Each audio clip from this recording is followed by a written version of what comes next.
Good morning, people of Earth, and welcome to Wednesday. It is the 4th of October already. We got Ryan, we got Bakh'abantu, we got the whole team on this morning ready to go and ready to make things happen. Let us know what you're up to. Join us in the comments.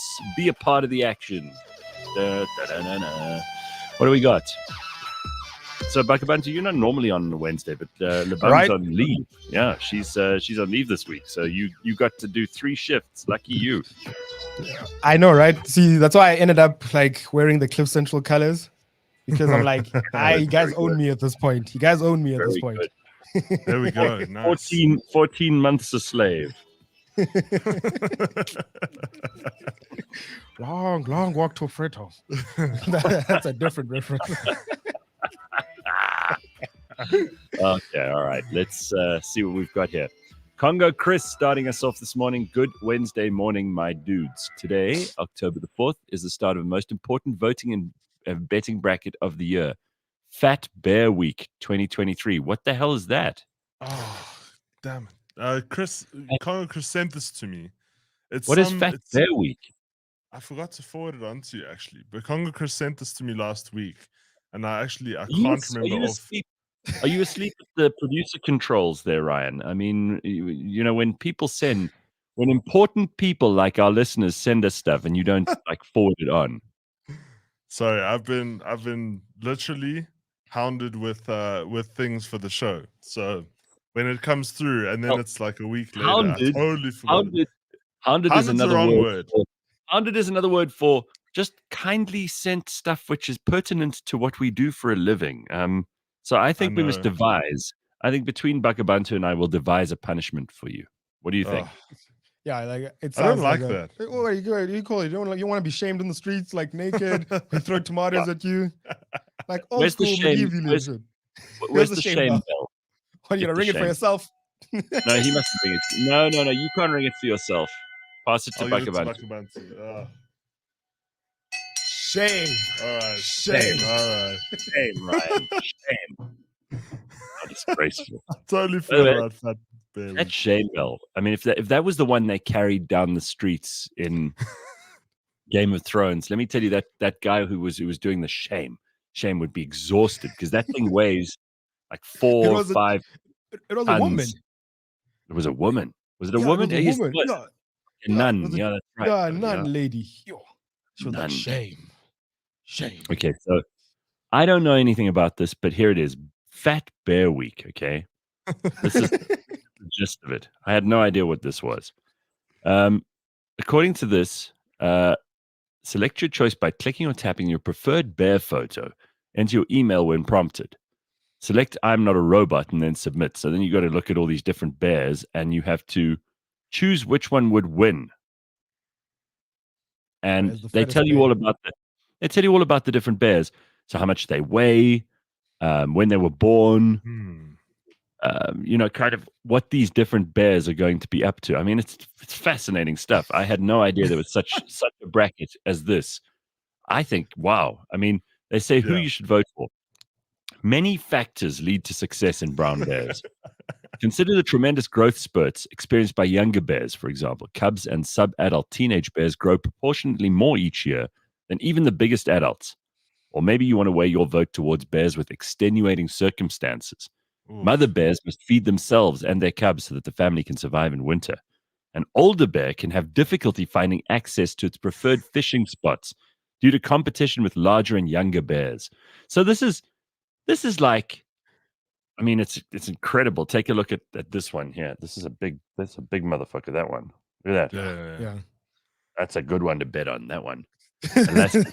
Yes, in your last 5 minutes of expertise, that's a good one to bet on. Check that one. Okay. That one's I just hope you guys are making money on these things because, wow. Well, you're the gambling addict. Well, you should tell us about to make money. I hear you've become a bit of an addict. I hear you've taken out a super bets in such a way that we have to prise you loose from your screen. Is that right? No, so can I tell you what happened? Because this is actually Bakh'abantu's fault. But we were in the office the other day, and he was telling me about this thing on Superbets where it's called Aviator. And basically it's this game where you can put down money, anything from like R1, and it kind of, there's like a plane that goes up, but it's like a graphic that really doesn't matter. All it does is it increases a multiplier, and at any point the plane can run away with your money, or you can just like cash out once the multiplier is at a certain point. So I was like, oh, this is such a stupid thing. Like, what idiot would fall for this? And then I went on, and I like we put like 1 or 2 rand down to see how it works. And by the end of the day, I'd lost $100. But you first made $90. No, I made like $200 off the bat, and then and then you just went. no, because it's super addictive. So yeah, you just got hooked by this game, and now you're like a slave. Easy, Gareth. It was so easy. Well, I'm done now, but it got to a point where he's sitting on his laptop and he forgot to mute his laptop, and then you could just hear the plane like, I'm like, Ryan, what are you doing? He's like, oh, so he was embarrassed. He was embarrassed that he was playing it the whole time, but he forgot to mute the sound. It's like when you walk into someone's cubicle, one of those big like group offices, and you hear they're listening to porn or a music video or whatever. Definitely not work. And then they quickly shut the laptop. Sound is still going. I was just saying to Bakh'abantu, like, I thought it was funny because I'm saying, no, you know what? They put this airplane in, and there's like a graph, and I'm like, they throw you off because the graph kind of doesn't correlate most times. And then Bakh'abantu's like, Ryan, the point is there's no plane and there's no graph. It's not real. It's not real. They just decide that the plane's going to fly over. And then I just felt stupid. I think Congo Chris has hit on a gold mine here. I mean, this is like Bear Week is definitely the thing you should be doing. Yes. This sounds like it's right up your street then. That Bear Week. Slippery Pickle says, Ryan kind of reminds me of a bear. And then Congo Chris reminds us Bear 747, aka Bear Force One, won last year. So you should factor that in your equation. Yeah, well, I want to know how much Congo Chris has made from it. Like, have you won any money off this? So between this and Shark Week. Slippery Pickle also reminds us, and this came up when because we had Flax on Friday last week, and right. He was on one day when we interviewed like a gay guy who knew every term of like gay language, because there's a whole like subculture of language. I can't remember what it's called, but it's a like there's a proper dictionary full of terms that like gay guys used to use in the days when they couldn't like come out as gay. They had to hide it. So they had like terms that they could use that they would know what each other was saying, but that no one else would understand. And a bear, we discovered then exactly was code for a large hairy homosexual. Totally thought it was going in a different direction. There we go. And Sanele just reminding us that petition is going ahead. The Sievendelaan fans, all 20 of them, delivered a petition to the SABC.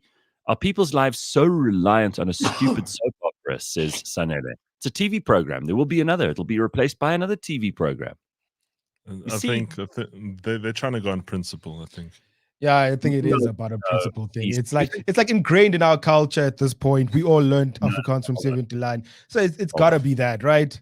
It can't be like they really like Sievendelaan. It can't be they really like Sievendelaan. They do. They love Sievendelaan. I remember there was a season of Idols where they got so heated, like people were backing one of the, two people. It's like Bear Week. They were backing one or two contestants, except we didn't make I think we should have made the contestants fight, but no one liked that idea, so we shelved it. No, but it's like I remember when Days of Our Lives ended. Give them a knife. You give them a knife or a medieval weapon of some kind, and then like make them fight in the arena. And everybody just looked at me like I was a psychopath. But I'm telling you, like people get behind this stuff, and they forget that it's entertainment. It becomes part of their lives, and they can't do without it. Now, soap operas are the most popular shows in South Africa. You can't get away from this. Try as you may. People think, oh, please, what kind of idiots watch soap operas? Well, we must be a nation of idiots because we love soap operas. Dude, like Ryan was about to point out, the Days of Our Lives one was also like fire. Like ETV had to pick that one up because The There was SABC just dropped huge it. controversy when it Yeah. ended on SABC because it was like 7 years behind. Everyone kind of put a petition together, and ETV bought it and started airing it. And then I think they missed a year. I don't know. Yeah. They missed a year Well, or two. if But there are enough people who care about something, you can move the market. So my word, I don't think any in our audience are necessarily massive petition delivering, protesting super fans of Sevendelaan, but who knows? Well, if you Sanel is can- on board. He keeps following it. Yeah, clearly, he's paying more attention to this protest than anyone. But it just shows you what we're such a stupid. I mean, every nation is stupid, but I get into so much trouble for saying this because people think, "Oh, well, you're being very down on our country." But honestly, like straight after the Sevendelaan discussion, Fat Pig makes a very good point here. He says South African mining has lost 100 billion rand in profit as prices, rail constraints, and load shedding start to bite. Now, ask the average person who's uptight about Sevendelaan what's happening in the world of mining. no idea. You won't get an answer from them, right? This directly affects all of us. Yeah. This is our bottom line. This is like if the company you work for suddenly starts to go under, if the company that you work for can't manufacture the product that you sell to the market, this is a big thing. South Africa relies on mining like a dentist relies on you chewing sweets for a living. It's like we're addicted, like Ryan is to Aviator, and like Congo Chris is to Bear Week. We are so addicted to mining. Forget about Sevendelaan. This country won't. If our mining industry collapses and really falls to pieces, we can't efficiently pull enough gold, platinum, other minerals, manganese, various other things that we require and that we put into the world market and that we are still useful in the world for. Big companies like Sibanye Gold, if they can't do their job efficiently and the economy is such that it is impacting negatively on them, the things that are mentioned here by Fat Pig, prices, that's for the commodities themselves, the rail constraints, the way to transport this stuff to harbors, because we don't see, this is the other thing. Like we don't refine this stuff very often ourselves. We have to send it as a raw product everywhere else where it then gets used to make all kinds of things. So we don't put our own minerals to work. We just sell it as a raw material. Yeah. And that's why we have to be able to transport it out of the country, which is increasingly becoming a problem. And we know that load shedding has affected every industry in the country. So it's a bit of a downer this morning, but Fat Pig is spot on. Yeah, he is spot on. He is very spot on. Like, if you think about it, so it's like the abandoned gold mines all over Joburg. I always tell people it's not that there's no gold there; it's that it's no longer efficient to mine gold there.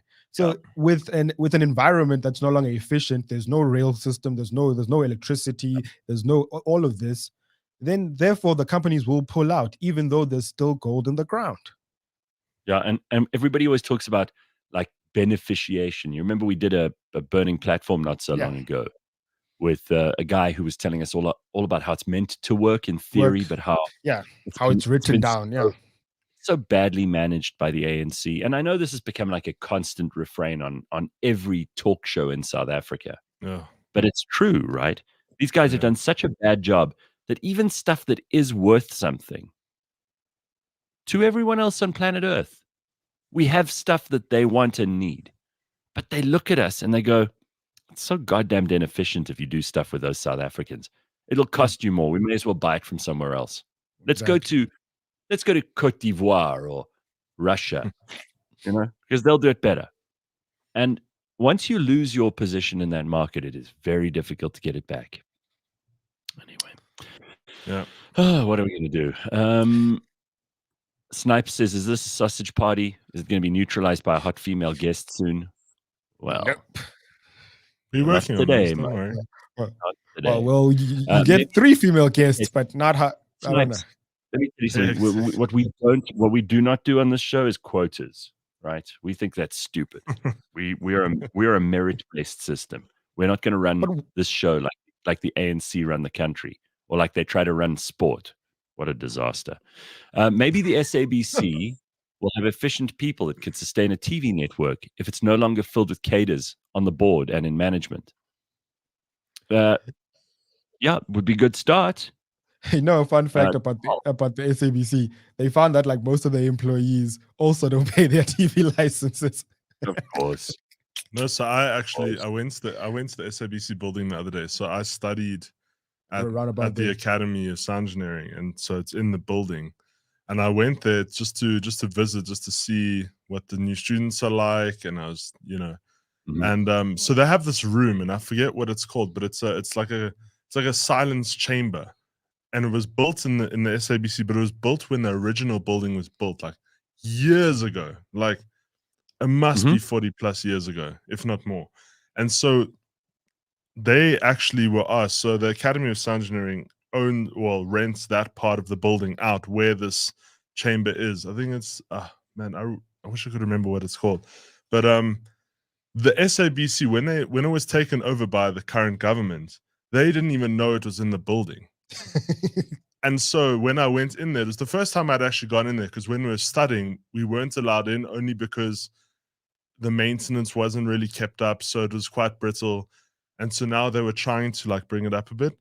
And now, I mean, it's been years, they still haven't maintained it. And it's I don't remember what it's called. It's gonna kill me. But you literally walk in, and when you close the door, it's so silent that like people go crazy after like a few minutes. And Carl so it's just if Cliff Central was merit-based, Bakh'abantu would never have been allowed to do sport. Well, we did fire him, but yeah, you know what, Ryan? Did you ever hear, when you were going there for your sound engineering stuff, did you ever hear the story about how they stole a grand piano? Oh, I did. It was the one story that no one could believe. Tell me the story. I don't know. I don't know the story. I've been yeah. So we actually had that replacement piano in our studios in M2. But they had an incredible, I think it was a Steinway grand piano, which is Steinway. Those things cost now millions of rands, right? I mean, at the time it's $1 million. It was $1 million. Yeah.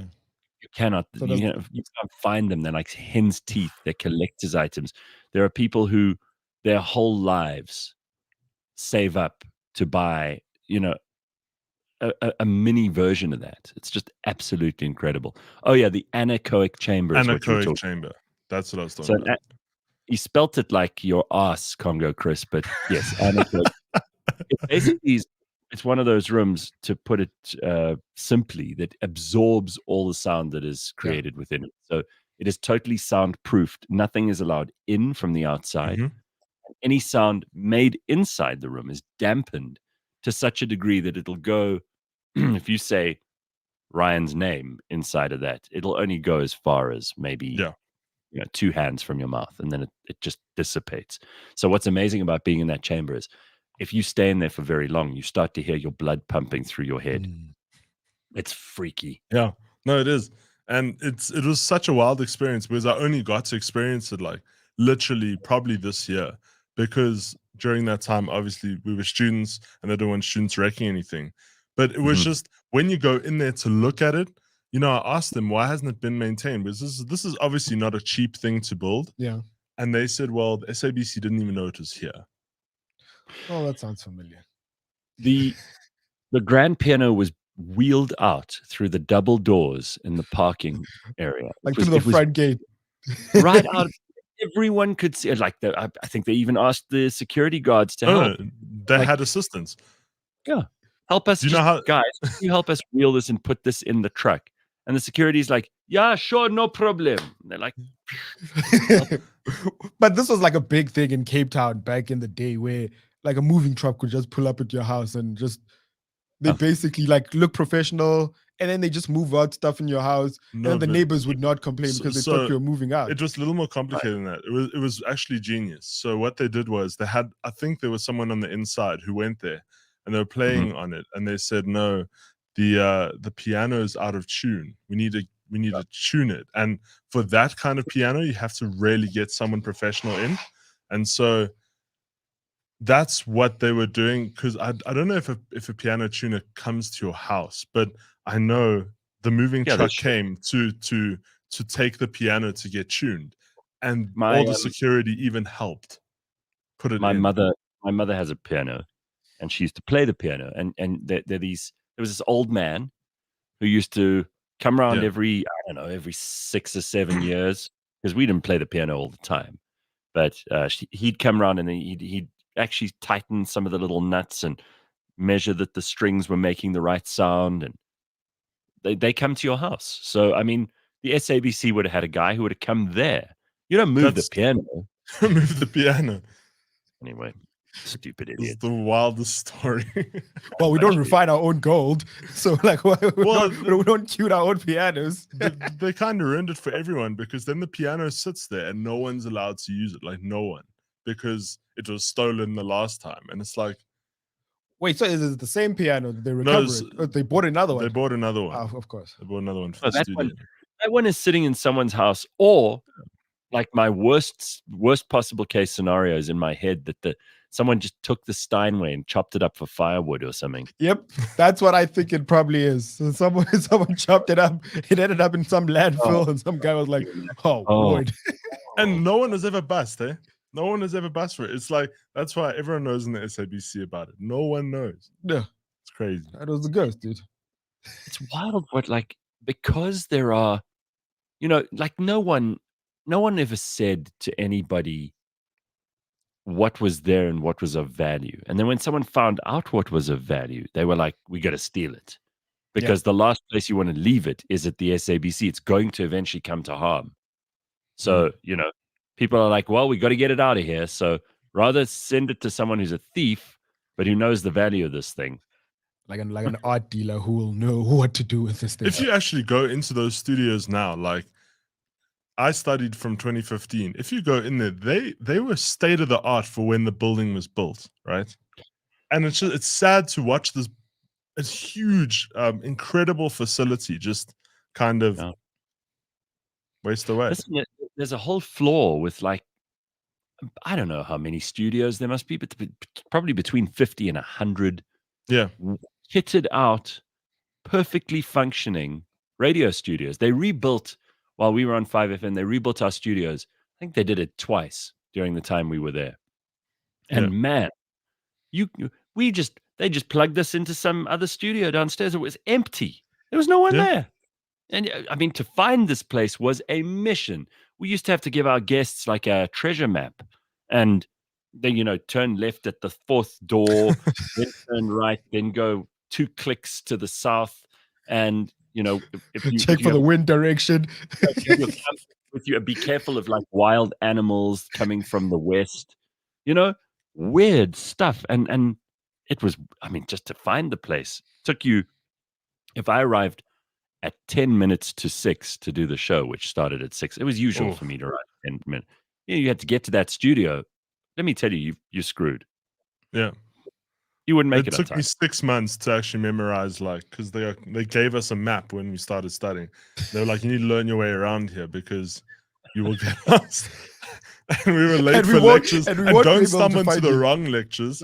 And there might be a choir recording down the hall. Like, you gotta be careful. Well, we did have a choir. We when we were down in the basement, I got the choir to come and record the Thabo Modisane, executive producer, and all those other. It was the Soweto Gospel Choir before they became like world famous. They came and recorded for us, but we lost them in the building somewhere, and had to send out like a search team with like hooks and ropes and crampons to go and find them, and then like scale up, walls to see whether they hadn't fallen down a precipice and into a dark chasm. Anyway, to the pits of Tartarus. I used to have to arrive at least 2 hours before, because I used to go to like local pubs and bars and stuff and find bands that I really liked and invite them to record so I could practice recording. And so these guys would bring their drum kits and bass guitars and guitars.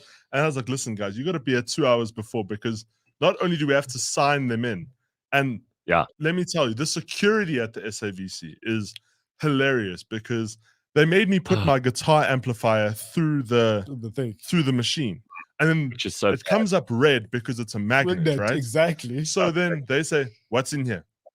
And I'm like, "Guys, Now it's you an must open it. amplifier." It's a They speaker. want you to open I it. can't open. They want want you you to check it.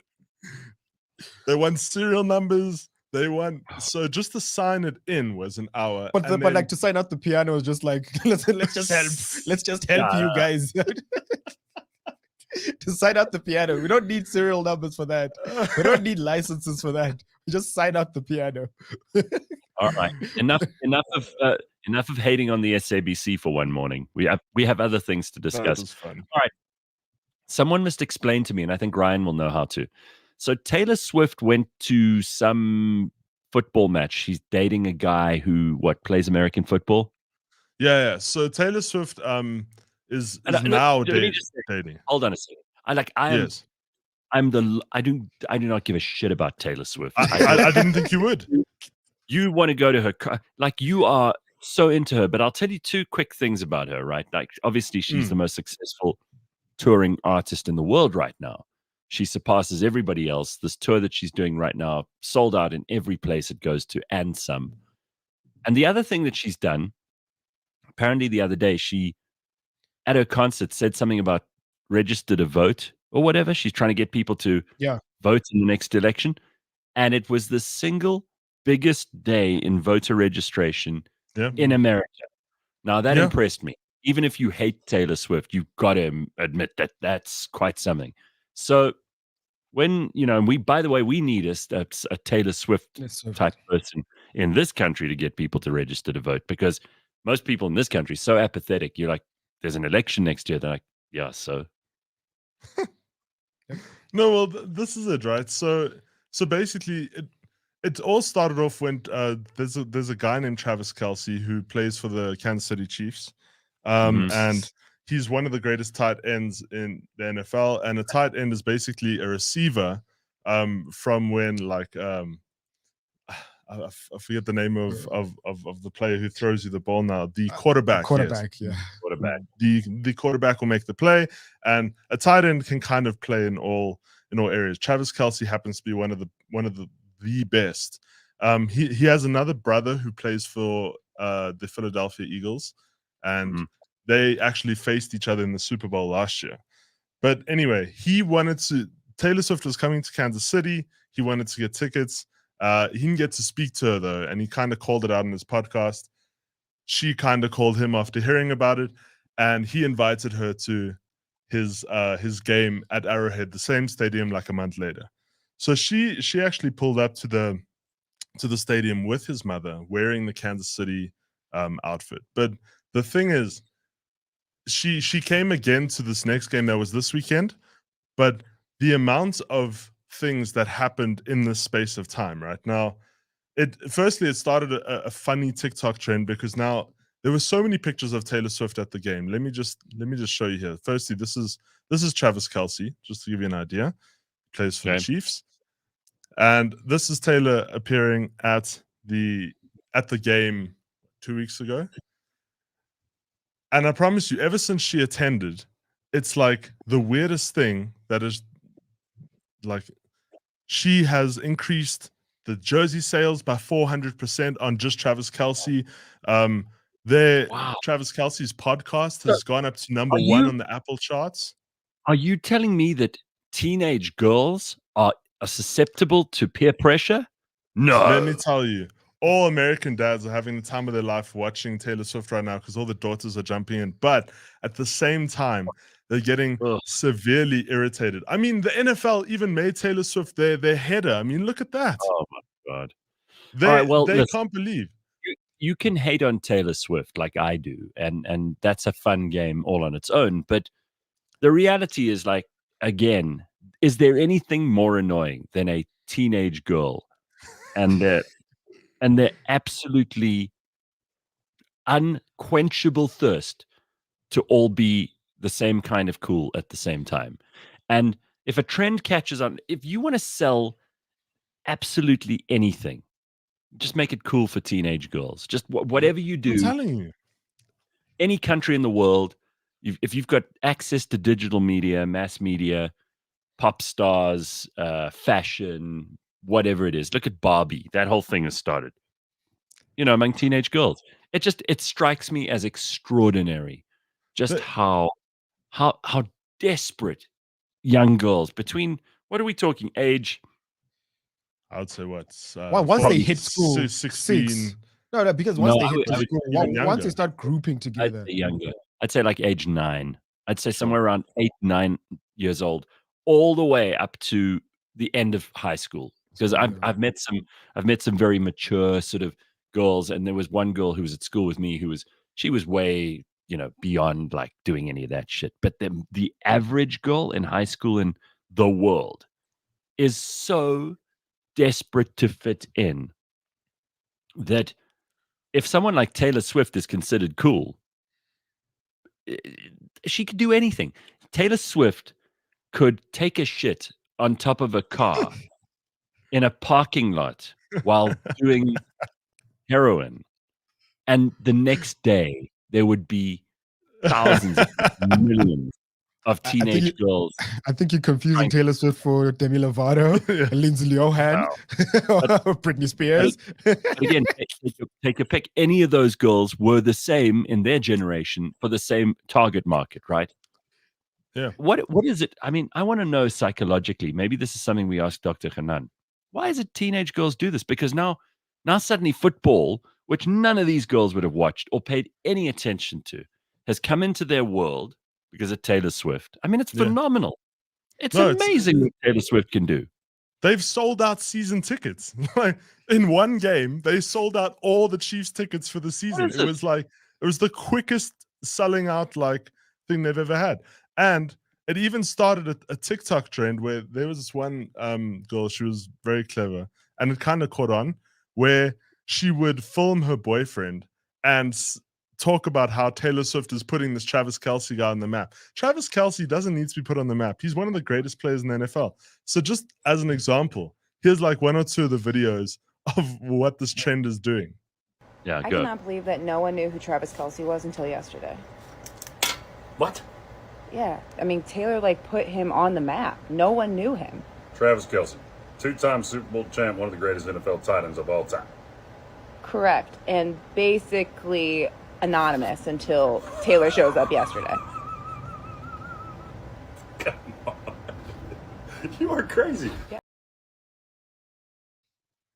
Yeah, well. I mean, that's just one. Like, here's another. Like, they're so did funny. Did you see that Taylor Swift is dating Kelsey Travis? It's Travis Kelsey, babe. What are you talking about, Kelsey Travis? Did you see how much publicity he got after Taylor wasn't in one of his games last weekend? His career is going to explode now. Listen, Taylor Swift don't got nothing to do with how hot Travis Kelsey. Do you even know who Travis Kelsey is? Babe, nobody did until this game. That's what I'm trying to tell you. He's going to be so freaking famous. He's a 2-time Super Bowl champion. Babe, like, listen. What are you talking about? Listen, Patrick.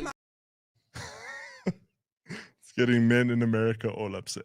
It's like you could introduce the. Did you know that man went to the moon in 1969? Teenage girls? No, we didn't know that. But if you put a Barbie on the moon, just send Taylor Swift up to the moon, or even just photograph her in one of her music videos with a lunar background, and they're like, "Oh my god, all I want to do is go to the moon." Suddenly, you have girls signing up to become astronauts. Man, it's so bad. I thought it was hilarious. It's been all over my timeline. I don't know what to make of this, except that, again, like the SABC, there is no rock bottom for stupidity. You would always find a new level of stupid. Okay, well, let's look at it like this, Gareth, right? So what girls are like, these teenage girls, what they're like with Taylor Swift and Barbie and whatnot, is what these guys are like with Elon and everything he does. Again, Ryan, I am pointing to you. Yeah, well. Well, did you see the Cybertruck is out? Well, the prototype. It was out in the wild. It is actually roaming, and it's super fast. You don't believe that? Like, throw up a picture, producer Ryan. Please. This thing is ugly, but it is fast. It's not ugly. I think it looks very cool. Of course, Elon could have shat on a what's the example? Look at that thing. Yeah. I think you're right, Bakh'abantu. He is the Taylor Swift of young men. No, he is. Yes. No. Look at that. Look, see it drive off. It's super fast. Don't get me wrong. But it's silent because also it's electronic. Like, the thing is ugly, dude. I think he gave us a video on that. Yeah. Didn't he? Show It's us. ugly, right? Like, please.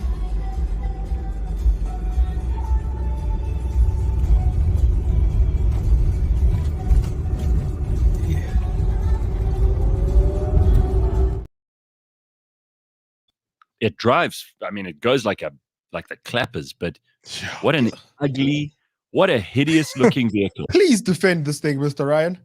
I think it looks cool. Cool in what sense? Like what? Like when we were kids drawing cars and like. Yeah, I mean it's different. All the cars look so similar today, bro. So now it's nice to have something that's big and different. Is that like fully electric or? I think it is fully electric. Is it? Because you saw like no sound at all when it drew. We could never have those in this country because Eskom will blame us for draining the energy sources for charging it. Or Eskom would put a meter inside your car so it doesn't drain enough in electricity.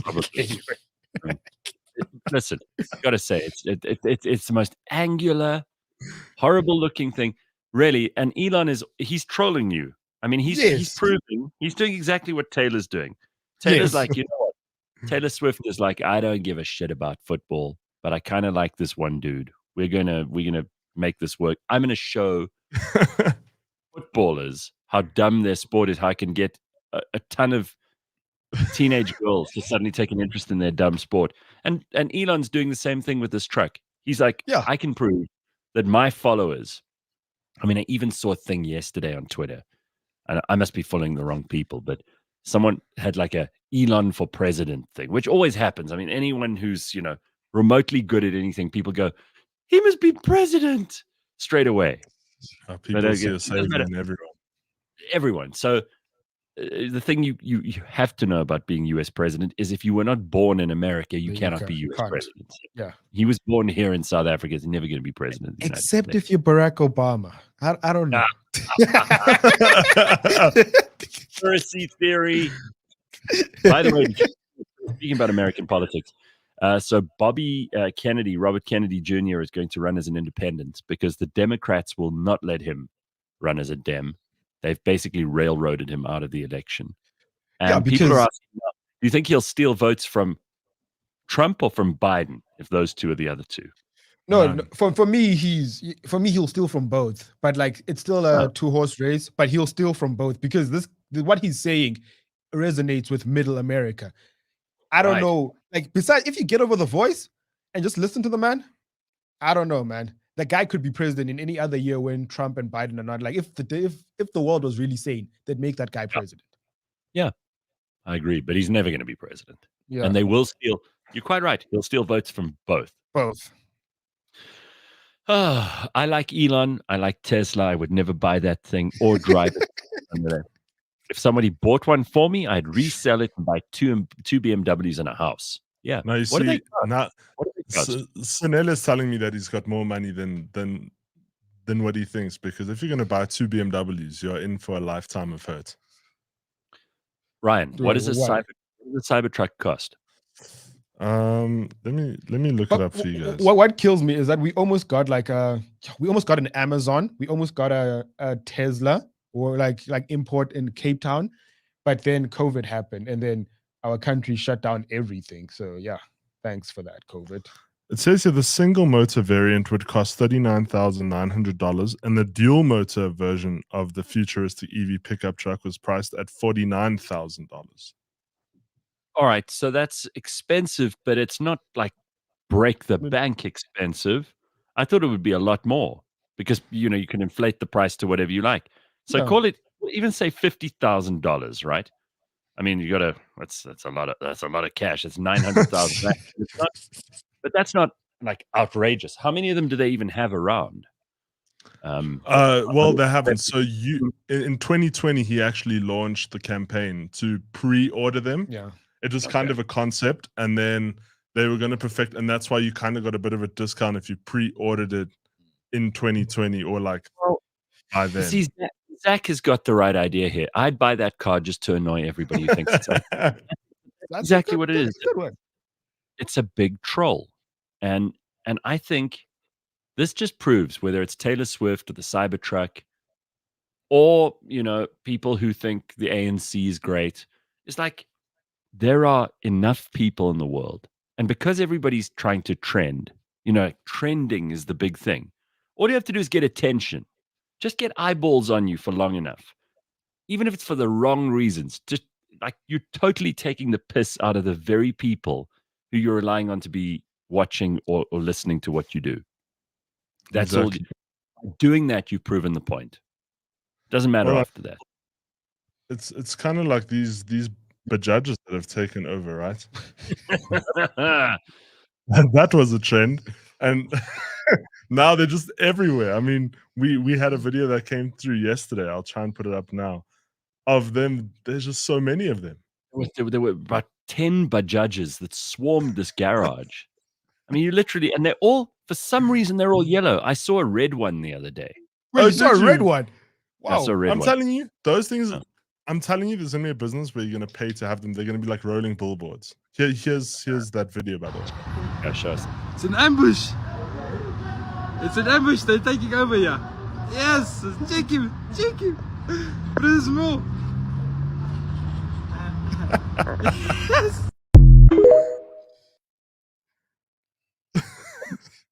I saw one yesterday driving around, and there was a woman in the back, and you could just see she was humiliated and embarrassed to be in one.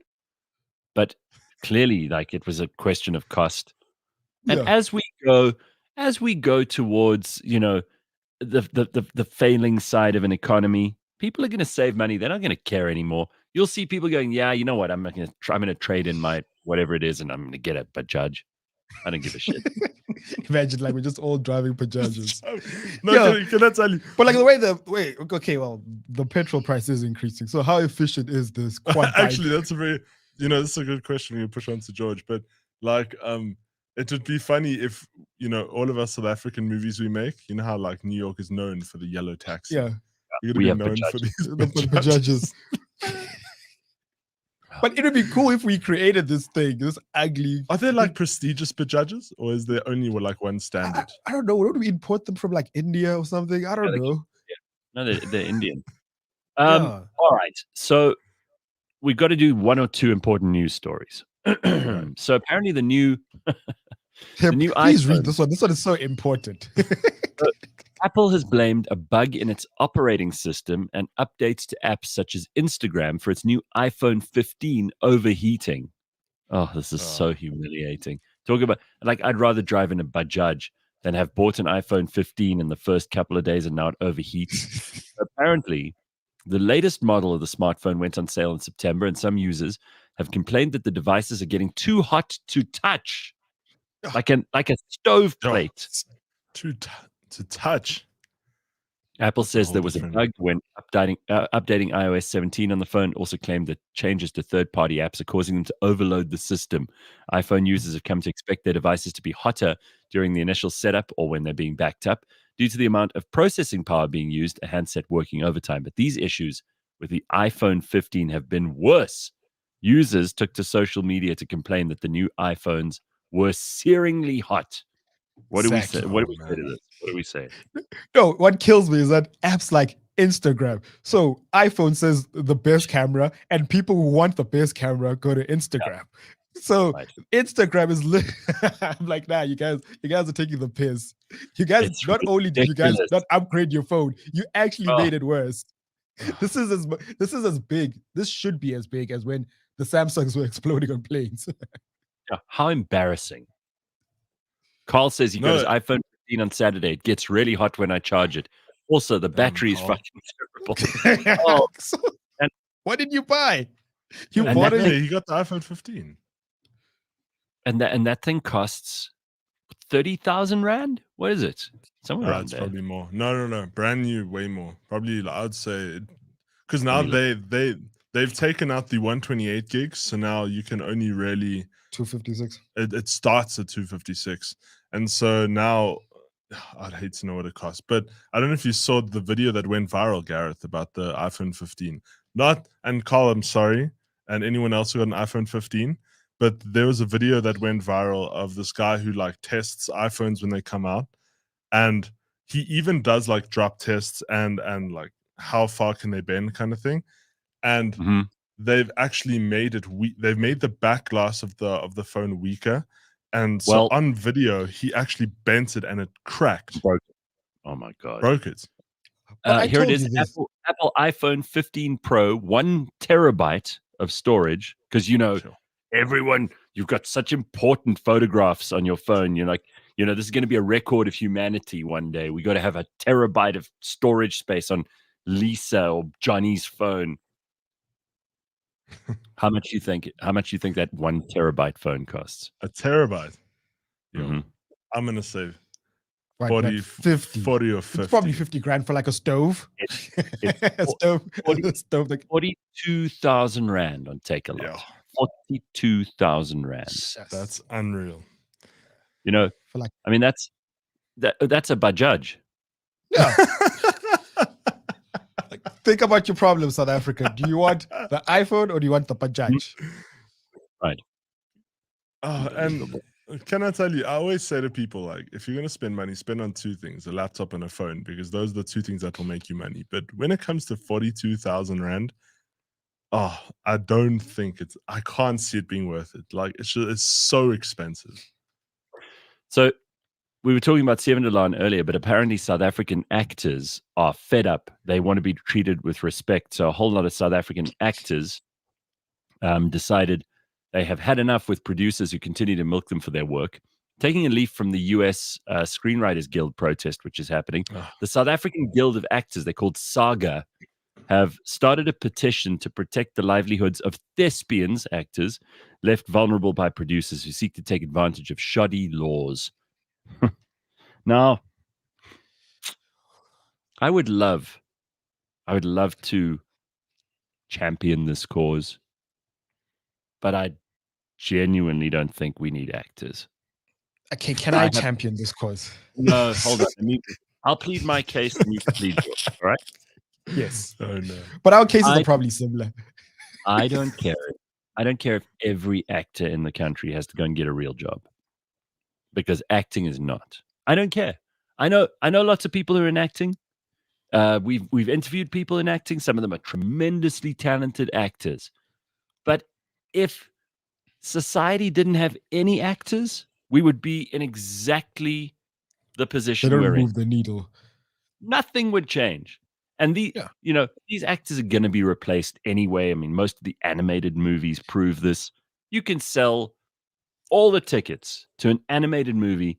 All you need the actors for is to do the voices, and even that AI can do at this point. So I hate to say it, but if you've got a child, and you're a parent now, and your child wants to be an actor, you need to do everything in your power. Because all they're going to do is live with you until they're 50 and drain your resources and embarrass you publicly. What does your daughter do? Bakh'abantu, that daughter of yours, what's she doing? Oh, she's an actor. I'm sorry? She what? Well, she's a criminal. She's a criminal? No, she's an actor. She's a what? She's a child abuser. No. Why are you so embarrassed about saying it? Say it loud. Actor. What? Oh my God, she's an actor? That's disgusting. So as someone who watches plays, Ryan, I watch plays now. Yeah, no, I heard you're going to one tonight. I'm going. Yeah, exactly. I'm going to a play tonight. So by John Carney. So there's room for acting and the arts, right? We have to accept this. There's room for acting in the arts.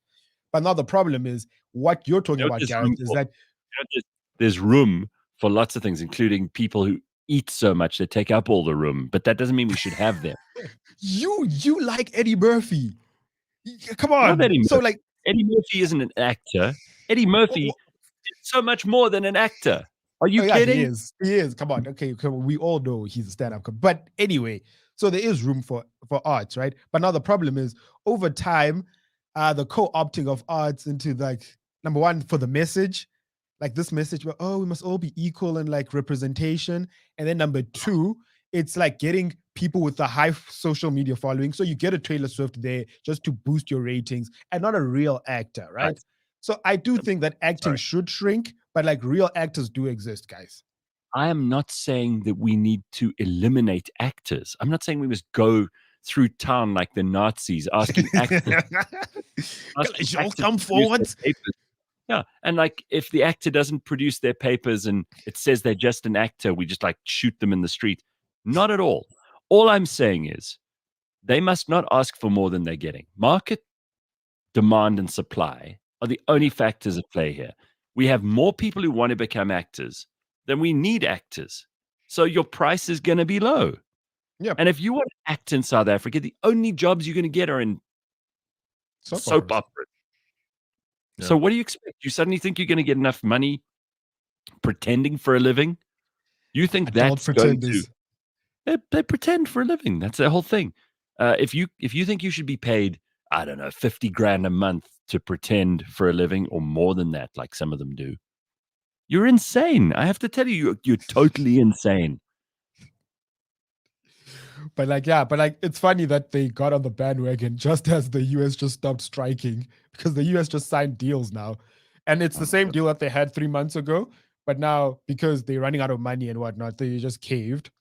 And so the problem with striking that everyone doesn't understand, when you stop working, the work decreases. So now all these people are coming back to no jobs because, well, we weren't functioning for the past, 3 months. So we kind of had to cut our budget. So you guys don't have a job. So you kind of shot yourself in the foot. Yeah, not only they cut their budgets and figure out that they didn't need all these actors, but the audiences just disappeared. Because if you take something away, like these late night talk shows that everybody used to watch, I mean, I don't know who watched them. That's the funny thing. My algorithm, my YouTube algorithm was so much better without all these talk shows, like without late night with whoever. I didn't miss it. Did anyone miss Jimmy Fallon, Jimmy Kimmel, Stephen Colbert? Nobody missed them. Nobody missed them. Boom. Finished. Over. Klar. If we stop the deal, though, if we stop doing this show next week and we stayed off the air for a month, we'd come back and there'd be no audience. Life finds a way. Exactly. They'd forget. They'd fill their day up. I don't think I'm important. I know. You'd fill your... If you listen to this show, I love you and thank you. But I also know that you're about as loyal as the ANC. If I disappeared for a month, if I went to hospital and I lost my voice, it'd take a month, maybe a little bit more, maybe a little bit less, depending. And you'd find something else to fill that gap for you. I know that. I know that's true, and I'm totally okay with it. And actors don't realize this. They're like, oh, we need to earn more money. For what? Like, it's not like they just had the SAFTAs, Gareth. They were like award-winning. Did you watch the SAFTA? Did anyone watch the SAFTA? Because I saw like a sprinkling of this stuff on social media, and I was like, what is this? It's the ugliest award you've ever seen. I don't know why we can't get that award right. Let me show you what that award looks like. It is so ugly. It looks like something someone made as a joke. Okay? The SAFTA award is hideous. Whoever made that, you know how we always talk about aliens? Like alien. It looks like it looks like it looks like the top of Sauron's tower. Okay. Exactly. It's so ugly. Let me show you this thing. There's no way I can describe this without like throwing up in my mouth a little bit. It's so bad. I didn't even know they were on. I saw on Lebang's WhatsApp status thing. I think she was there or she was watching it. I don't know. Sure. I didn't even know they were on. Like, if I can't watch the product you guys are on, why would I watch the award ceremony? Like, also, why is it a shitty gold? Why can't you just make it a yellow gold? Like, just make it look expensive. It looks like that. It's so bad. It's like a green, sort of bronzy color. And first of all, are those little people's heads at the top of those horns? What is that? It looks like it, no? Looks like a sex toy that was invented by someone with a really perverse, like twisted, sadomasochistic kink. What an ugly thing. Move? That is, ladies and gentlemen, that is the most desired award in. Like, this is what actors in South Africa. They aspire to have this on their shelf. A sex But toy. hey, guess what else is happening? The summers. So I also stumbled onto this because now I googled the SAFTAs, and then they're like, "Oh, the summer nominations are coming." I'm like, "Is that also still a thing?" No, well, I mean, it's still a thing, but I don't know. Like- I also don't know about Summers. Dude. Shame. Yeah. The Sam is also a very ugly award. Yeah, with the little I think McDonald's there's arc there someone- on top. Yeah, clearly someone in South Africa has been given the tender to produce these things. They're like, go out there. Someone in the arts, Department of Arts and Culture must be responsible for this. Like, it can only be government. It's so badly handled. So someone goes out and they're like, make the ugliest awards you can. Okay, here's the Sama one. That's ugly. Yeah, that's pretty ugly. Oh my god. Right, and Wait, try is that this year's one or was that last year's one? Look at these two awards. These are the ugliest looking awards. Whoever the sculptor is should be ashamed of themselves. The coolest the summers have been is when they made them into glass. I was like, oh, okay, cool. There's something to grab on. It kind of looks like the same people that did like not the F&B logo, the ABSA logo, and that other logo that we saw that looks the same. Hey, if they just took that little rainbow thing at the top off, that little arc, if they took that off, then at least you could put toilet rolls on it. Gareth, can you throw up the thing back, like the SAFTA, and then I'll describe what it's supposed to look like. Okay. So apparently, 3 figureheads are sculpted into looking like cattle horns, similar to the shapes found in indigenous snuff boxes. Whatever snuff boxes are. What's a snuff box? I don't know. There's a hyperlink, so I can click onto it. No, don't. These objects are often used for recognition, and together the horns reference a flame, ultimately the rising sun, and the emblem of brightness, splendor, supreme principle of nature. That's a rising sun. Yes. No, it represents flames, and the flames represent the rising sun. Well, you see now. So they're trying to get flames. They're trying to get flames, horns, figureheads, and it's too much. It's too much. It's so bad. The ancient Persians, Greeks, and Romans. These are people who lived 2,000 years ago. They could make better sculptures in their sleep than what this looks like.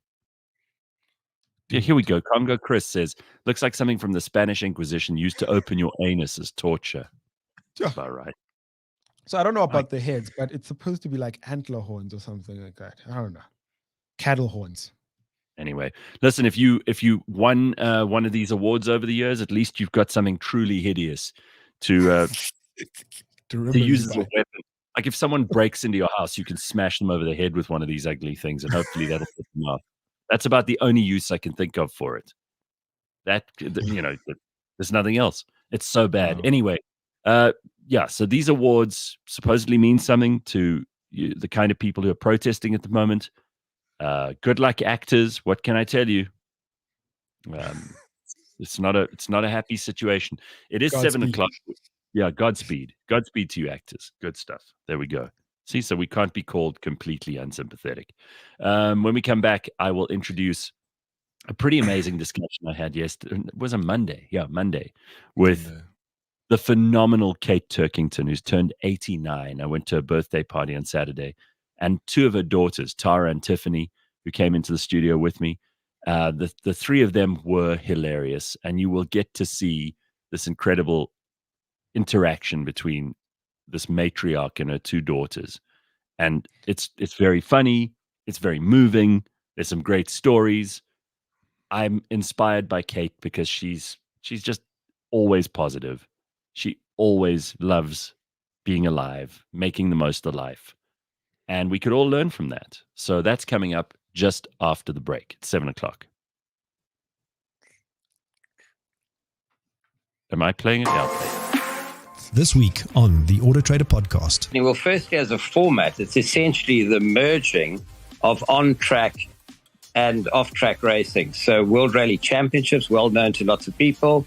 Yep. And, of course, road racing, whether it's Formula One or whether it's Formula E, very well known. And those 2 were put together. And in fact, I learned this morning, it was Kenny Hansen, the father of Tim and Kevin Hansen, who came up with the Joker lap. Catch us every Monday at 9 a.m. on YouTube and on autotrader.co.za.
To our valued partners, thank you for being part of our journey in leveraging the power of podcasting as part of your marketing mix. The explosion of podcasts and vidcasts is more than a trend, it's a meaningful way to create lasting connection.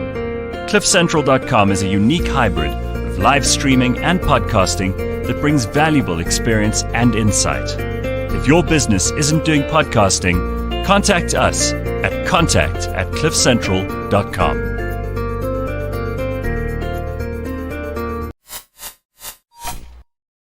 Yeah, baby. All right, it is time for the Turkingtons. Now, Kate Turkington, a well-known broadcaster. In fact, I mean, she's got an incredible CV, which I didn't even get into. So I introduced her as, Kate Turkington, as if everybody knows who she is. She's been in broadcasting. She's written many books. She is like a travel paragon.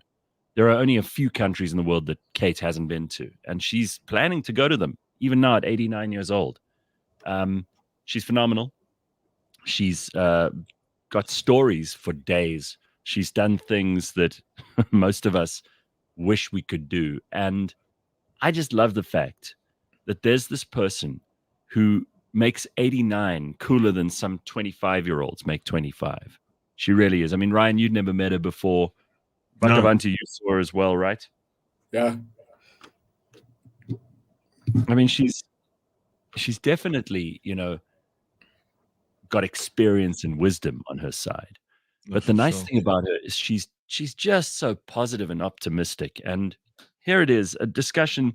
It's not the first time I've had Kate in the studio, but it's the first time I've had her in the studio with her daughters. And both of them, they've done extremely well too. Both, smart people who really have done lots of different things, teaching, starting their own businesses. They run a company called Flow Communications, which does all kinds of marketing, PR, helping to message for companies, NGOs. They won a ton of awards just the other night. They teamed up. And they really did. And so to have all three of them in the studio is very, very special. Take a listen to this. I'm sure you're going to love it. We will see you tomorrow morning at 6 a.m. for a live show, and don't go away. There's plenty of other good stuff happening this Wednesday morning right here on cliffcentral.com. Well, I attended an extraordinary 89th birthday with a woman who is, she's well known to everyone in South Africa and probably everyone in the world because she's traveled to every corner of the globe. She's also somebody, I was originally her producer poor Kate. I was a producer for a little bit. But I'm thrilled to say that we're still friends after all these years, 24 years, and I've been lucky enough to gather some wisdom from her along the way. But the interview wouldn't be an interview like all the normal ones because Kate's already fascinating enough on her own. But we've decided to bring in her two extraordinary daughters too, both of whom are accomplished and celebrated women in their own right. And I don't think I'm going to get much more time in this discussion than this introduction, because once these three start, I don't think it's going to end anytime soon. And I'll probably just have to take a nap in between while they all start telling all the good stories. That's what I hope is going to happen. You'll never take a nap while the Turkingtons are here. Well, Kate Turkington, happy birthday for earlier this month. And Tara and Tiffany, it's very good to have you both here. Thank you for coming in. And congratulations to you two on Flow Communications and all the awards that you got the other day at the Gen Next Awards. New Gen. I can't remember which one's which, but anyway. There we go, New Gen. But you walked away with armfuls of these trophies for you and all your clients. So well done on that front. Thank you, Gareth. So let's just start here, because I know that for your business, a big focus has been women. And the matriarch of your family is this extraordinary woman. And I'm pretty sure that you've got stories that will paint her in the most perfect light. But you've probably... your dreams. But you've probably got some other stories, and those are the ones that I might be more interested in, that will show that she actually is just another human being and a mum, and that she's as fallible as all... She's not like the Pope. Popes are infallible, as we learned, and believe it or not, many years ago. But this focus on women in your agency is a great example of that. It must come from a place where your mother instilled something in you both at a young age. Yes or no? Instilled completely that women can be anything they want to be and actually need to be more, and has driven us to create a company where we hire over 75% women. We strongly believe that... Do you have a few men too? A bit of affirmative action for men. Yeah, need some token men. Women are powerful, but I don't know how controversial I'm allowed to be on the show, because you asked for a story about women. Yes. And yesterday, my mother sat me down in her courtyard and said, "Do you know that I had 3 orgasms in my sleep last night?" Oh my God! And we're off. I just looked up at the pot plant. Well, that's and said, "Well, I've never had one in my sleep." Kate, I'm blushing. I'm blushing. I'm amazed that we got you to blush within the first 5 minutes of the. Congratulations, Tiffany. Well done. You have delivered. If you say nothing else during the course of this interview, I'll be thrilled. But that was amazing. So, Kate, you often say that you come from a long line of witches. Was part of your magic learning how to do this? It just comes naturally. Oh wow, Tara, was it always easy having a mother who's such a character and such a? No, it was never easy. Straight to that answer. It didn't take you a second. This is a bit of a tamer story, slightly tamer. When I was I was about 16 in high school, very impressionable and very embarrassed to have my mother. I used to, when we went shopping on a Saturday morning, as you did then, I made her walk on the other side of Sandton City. But anyway, one day she got, there was an article that Style magazine was going to do. And they said, please take a picture. They gave a few people a little camera and you would print out a little Polaroid. It's not like the funky ones of today. It was the old school ones. Please take a self-portrait of how you see yourself. Okay. So my mother did this. Okay. She dressed in a corset, a red satin corset, with a pith helmet and her reading glasses, and she stood on my father. And fishnet stockings. And I think she had a riding whip. And so Style magazine got this, and they blew it up into a double-page spread. And then I had to go to school. Where it was posted? Up on the pinboard. My foot was not on your father, and there wasn't a riding prop. Your father took the photograph. He was encouraging me. Well, your father is also, he was a remarkable man. And I was very lucky to have spent some time with him, because whenever your mum would do her show, he would dutifully come in and he would be there and he'd listen to the show. There were one or two occasions where you did shout at us because we weren't listening to the show. Yes. We were talking to each other. But I will forever remember as the happiest wake I've ever been to in my life. Yes. Your dad's wake was just such a beautiful occasion. You know, Kate and I had spoken about religion and what comes after this, and for the meaning of time, life. Absolutely. And you'd introduced me to rabbis and cardinals and prophets and charlatans. Many charlatans. Charlatans. But Angels. here I saw for the first time that you practice what you preach. You had this amazing family get-together. Whoever wanted to say something said something, and it was all lovely, lovely, funny stories, genuine happiness all around. And I thought, wow, that's actually the way to go. But you know what, Gareth? It's almost a set invitation to an Irish wake, because he was Irish. The invitation nearly always says, bring something to eat, something to drink, and something to say. And Alan and I once went to a wake in Sligo on the west coast of Ireland. There was the bodies stretched out on chairs, and it lasted for 3 days. It was wonderful. It was absolutely wonderful. Was it easy to raise these two? Because they're also quite strong characters. They, at one stage when they were sharing a room, Tara is untidy. There's no other word for it. She's creative, as they say in South Africa, creative, and everything's everywhere. And Tiffany's more like me. She's quite tidy and organised. Yes, and I think it was you who tied the piece of string. Me? Tiffany tied a piece of string down the middle of the bedroom so that Tara wouldn't go into her half of the... And I was given some wonderful... people, you're either tidy or you're not, and neither worry. Tidy people worry, untidy people don't. And Tara was quite untidy, and somebody gave me the most wonderful advice. They said, pick up all the rubbish from the floor and just dump it on her bed. That'll fix it. Came home, went to bed, didn't even notice it.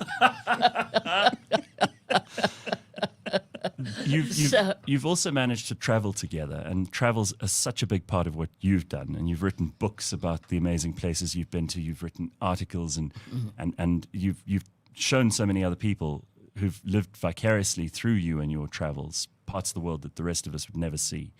Of course you will. Well, I mean, you just planned a trip for us to Uzbekistan, in the front entrance hall here.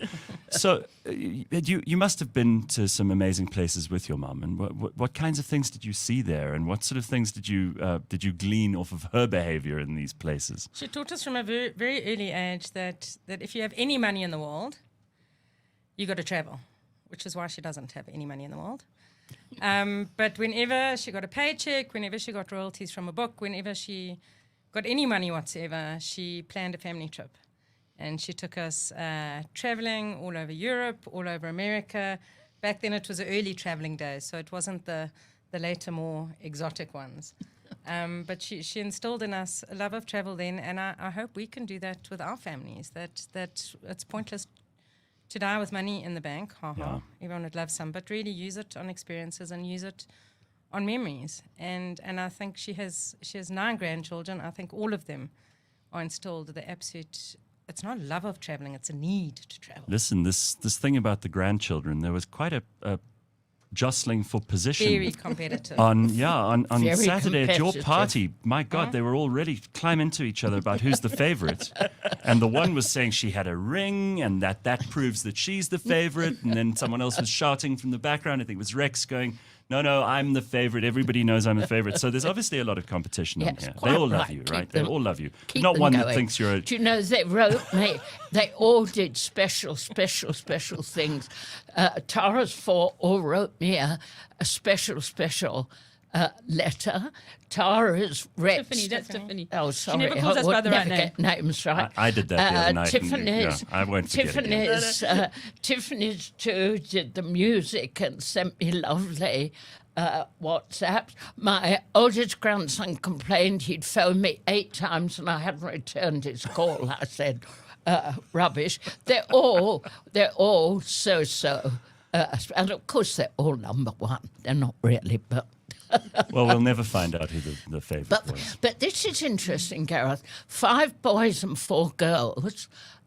Only, I'm still, after 14, 15 years, president of Scent and BirdLife.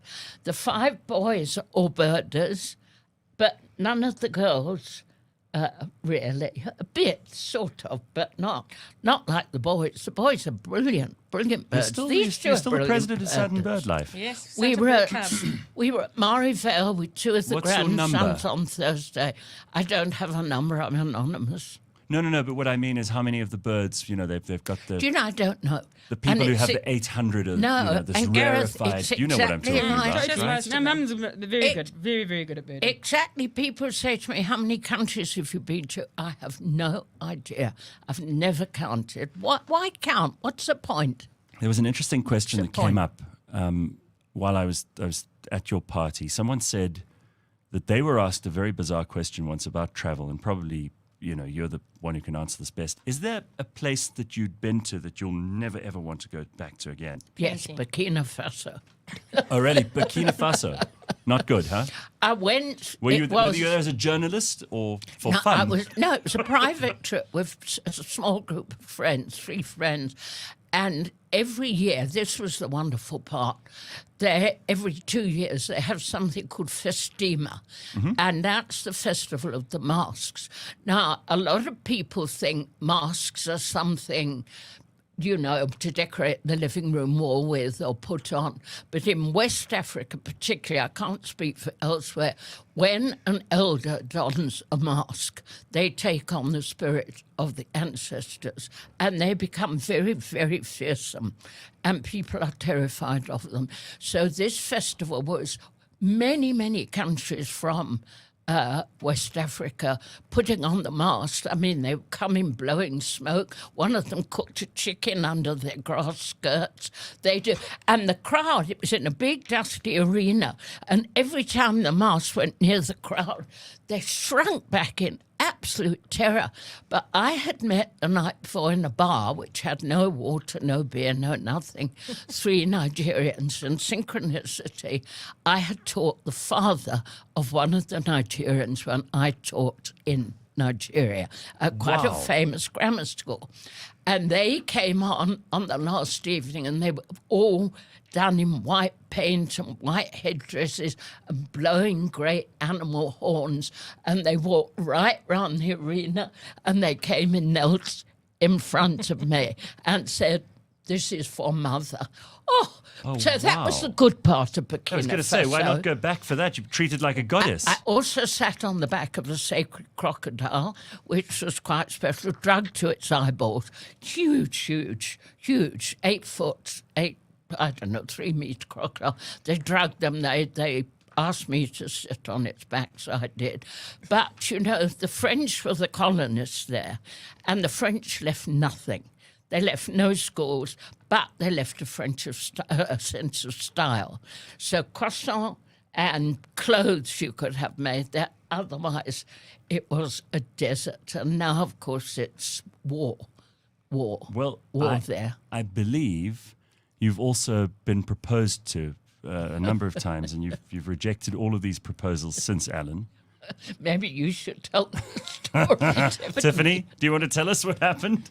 Or do you, Tara? No, I didn't want. I just wanted to go back to the travel. We can get to the proposals. Yeah, sure. I just want to ask Tiffany about going to Everest with my mum. Oh yes, of course. You went. Oof, wow. To Everest Base Camp. Yeah. Everest Base Camp in Tibet. So I think that side's now closed. You can only go via Nepal, which we call the light side, because it's about 2,000 meters lower. Same height as Kilimanjaro. Yeah. Tibet is very arid And while on Tibet, you interviewed the Dalai Lama, didn't you, Kate? Yes. So who's not allowed in Tibet who's not allowed in anymore. Tibet, absolutely. And the Chinese have taken over, and it's a very sad state of affairs. But when we got to, I wouldn't call it a hotel because it was more of an outbuilding without glass in the windows and wet mattresses and no toilets. It was a simple Tibetan. But you had your Irish whiskey, didn't you? We had our Irish whiskey, but there was a tour group there from Australia. I think it was just the two of us, and the leader of the tour group had been there over 15 times, and it was the first time she said they'd ever seen Everest with a full moon clear at night. And we arrived, and this giant big moon rose exactly above the peak, and it was crystal clear. It was very cold, but it was crystal clear, and it was goosebumps even How spectacular. now thinking of it. Yes. Well, it was a fantastic you had a super moon Tiffany at and your my mum birthday on Saturday. In their Woolworth tackies. No training. No. And people, no oxygen. And people go for months and they run up hills and people die. We had a few almost deaths on that trip. We didn't realize how hectic it was. We did some whitewater rafting, which makes, where we've just come back from Taranai last week, makes Vic Falls whitewater rafting look like a duck pond. So Tiffany and I and somebody at the bottom of a 100-foot gorge, we go whitewater rafting. I'll tell you the story very quickly. So we're in one dinghy in the front, about 8 of us. No training. And as it happened, we had two of our party were doctors. Okay, importance of the story. Behind us was a dinghy which had the Manchester Social Club. They were having an outing and they come to Everest. And they were in the dinghy behind us, quite a long way behind us. Anyway, one of them fell out, and somebody in our Glacial dinghy. water, minus zero. Somebody in our dinghy Heart attack noticed stuff. her. And the people in our dinghy, we managed to drag her onto our dinghy. She was bright blue. My friend Marjorie, you met at my party, was a retired anaesthetist, and the other doctor. They were asking anybody got a pen because they wanted to do a tracheotomy. In the boat, going down the rapids. In the rapids. In the boat. All this was happening. Anyway, very long story short, one of the they fixed her, and one of the doctors, Mark, climbed out of the 100-foot gorge with her all day. We eventually got back to the bank. They all thought we were dead. But that night, the lady we'd rescued, she was a big biker and she had tattoos all over her. And she'd made a Which you do too, Mum. She'd made a remarkable recovery. And she comes up to Mark, the doctor, and says, I think I owe you a beer. And he's a very mild man. He said, I nearly hit her. He said, I must just show you while I think of it. What's that? It's a tattoo that says established 1934. So two quick things that come out of this. So first of all, I mean, I often, when I hear these stories, I'm sure you will agree too, Tara and Tiffany. You hear these stories about your mum's generation and you think, well, we have such ordinary lives by comparison. I mean, she survived the Blitz, for God's sake. Yes. You rescued this woman on your dinghy I was an on evacuee. the 100-foot gorge. You were an evacuee. You really have traveled everywhere. You've tried everything. I jokingly said at your party that you were one of the first people to do ayahuasca long before it was trendy to do. Me too. Yeah, and as I said, most parents worry about their children doing drugs, but in our case, the children worry about the parents. It was only the once people. No, it wasn't. There was another time in Lesotho where you and Tiffany went back and did it. Maybe you weren't. Okay, sorry, Tiffany. You and Dad went. I was cured of drugs at a very young You went tender to age. Lesotho and you did it again. You came back at the end of the weekend after our house at your house, and you looked like you'd been dragged through a bush backwards. It was. It was just trying. She also worked inside a whale. What? Oh, yes. How? Nobody ever believes this. Go back a long, long time. No television. People had never heard of Were you one of the last people London. to gather ambergris? London. Yes. Really? London 1950s. in the 50s. no television or hardly any. Nobody had heard of David Attenborough. These two young Norwegian entrepreneurs found a blue whale washed up on a beach in Norway. Brilliant. They got it, they gutted it, they put refrigerators inside, and they toured it around the capitals of Europe. And it came to London on the South Bank. It was 60 feet long. Now, what's that in meters? Considerable. And he employed 10 students, and the public queued up, cost £0.50 in those days. Public queued up to see a whale. They'd never seen a whale. It was a bit high, I must tell you. Sure. And we used to walk them up and down. One of the students, Rudolph, who was at the Royal Academy of Dramatic Art, he used to tell them this had died of love. We all used to spin. But every night we used to go into the jaws of the whale and have cold beers because it was so hot that summer in London, and all the whalebone was hanging at the back of the mouth, and of course none of us had cameras or phones or anything. No. And we used to sit in the jaws of the whale every night and have cold beers. What a job. What a job. It went off finally to France, to Paris, where it got a bit too high. They made millions. How clever. And a blue whale, I mean, yeah, you know, those don't come around every The day Elon and wash Musk up on a beach. The Elon Musk of their day. Quite right. Sure. But you say that we don't have interesting lives, but Gareth, it's so much about attitude. You know, you can live a day in Parkwood with my mother where you think it's a boring life, but she'll find something fascinating about it and positive about it. Well, So that's true about that's always been true about you, and I think it's one of the many reasons that so many people love you and love your books and loved your radio shows and continue to take a huge interest in everything that you do. You're very positive. It's not difficult for you. No, Tara's the same. You're all Thanks. She's a misery, but Tara's great. I'm the reasonable, practical one. We're all the same. And I wonder, as you know, Gareth, from working with you all those years ago, I don't believe in past lives or future life. I have always lived in the present.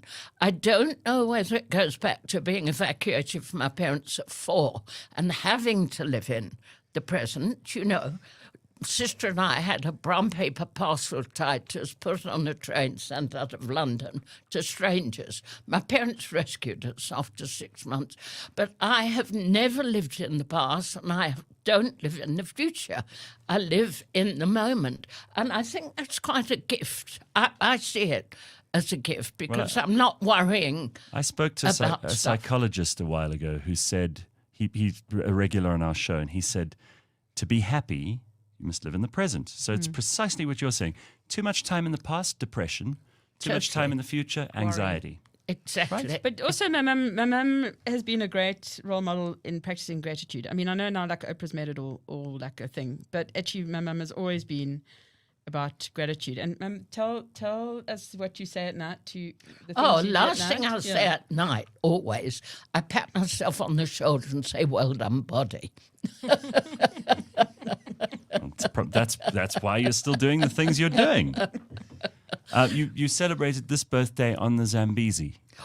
Tara, I think, tell us, we were on a private island in the middle of the Zambezi. I had a beautiful lodge called Royal Chindu, which is just the most beautiful lodge I think I've ever been to. Me too. And we woke up in the morning and, obviously Kate had left several clues that it would be her birthday that day. What, in case you'd forgotten? Really? And we were just a family of 4 and an American friend.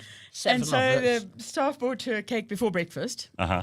And then we went on a boat ride and we saw her birthday otter. We saw a Cape Crawless otter playing in the water, swimming, getting out the water, rolling in the sand. Oh, wow. And and then we saw later that day, she's also given to us a great love of nature and wildlife. We saw, I don't know if you know what an African skimmer is, but it's a bird with a big, long orange beak, dark orange beak, and it skims along the surface and catches little fish as they go. And there's only 1,000 left in the world. They're highly endangered. Critically endangered. And so they're black and white with this long orange beak, but when they're babies, they're just little balls of fluff, like cotton wool fluff.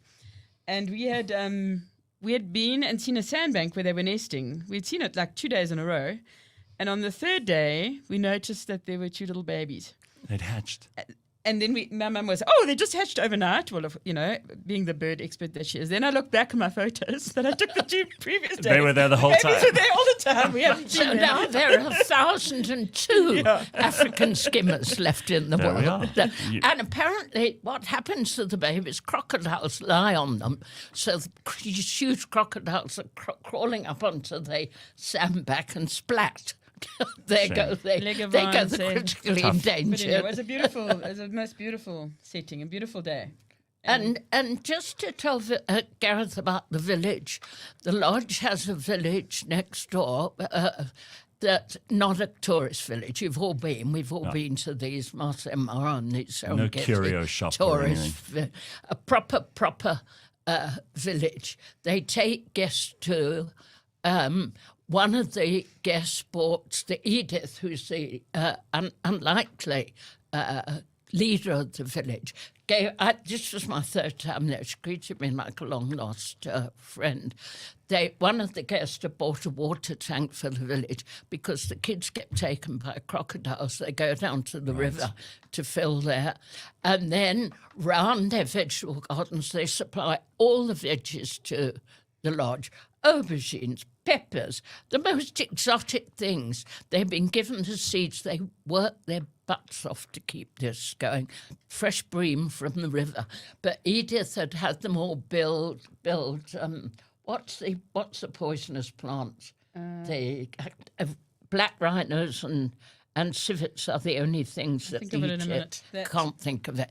Anyway, they've built these huge hedges around the veggie gardens, and the elephants come in once a month or so. And take whatever they want. And Edith says, it's the good Lord protects my vegetable. I said, I've remembered, it's the euphorbia. The elephants are very clever. They know not to eat euphorbia.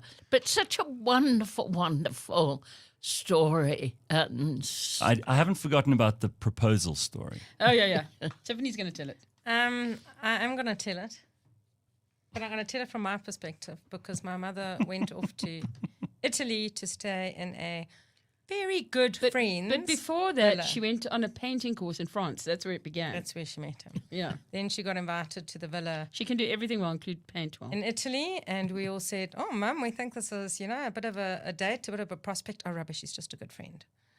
So off they went to Italy to have a few days together in some beautiful villa that he owned. Sounds good. It's a diamond miner and had mansions in every continent in the world. So we were quite encouring. He was nice. John was He was very nice. My mother phones me one afternoon. She says, I don't know what the matter is. We went for a lovely lunch. We had a lovely lunch in the village. And John became all grumpy. And now he's sitting there, and I had to leave him at the restaurant, and he's sitting there drinking wine on his own, and I'm here. I said, well, what happened? She said, well, he said to me, Kate, what about it? Do you think we should get married? And she said, never, not over my dead body. And she walked up and got off. And then she was all surprised that this poor man was drinking away his sorrows in the But then I've got to tell you a corollary to the story because it's the best April Fool's joke I've ever played. Before this just happened, comes April Fool's morning, I send all the family a WhatsApp. After a lot of agonizing, I have decided to marry John. I will spend 6 months in South Africa, 6 months in Europe. Sorry. Tara was driving, nearly crashed her car. I said, well done, that's such excellent news. Tiffany, my eldest daughter, who flies under the radar a lot, just said, April Fool. She got it straight away. Wow.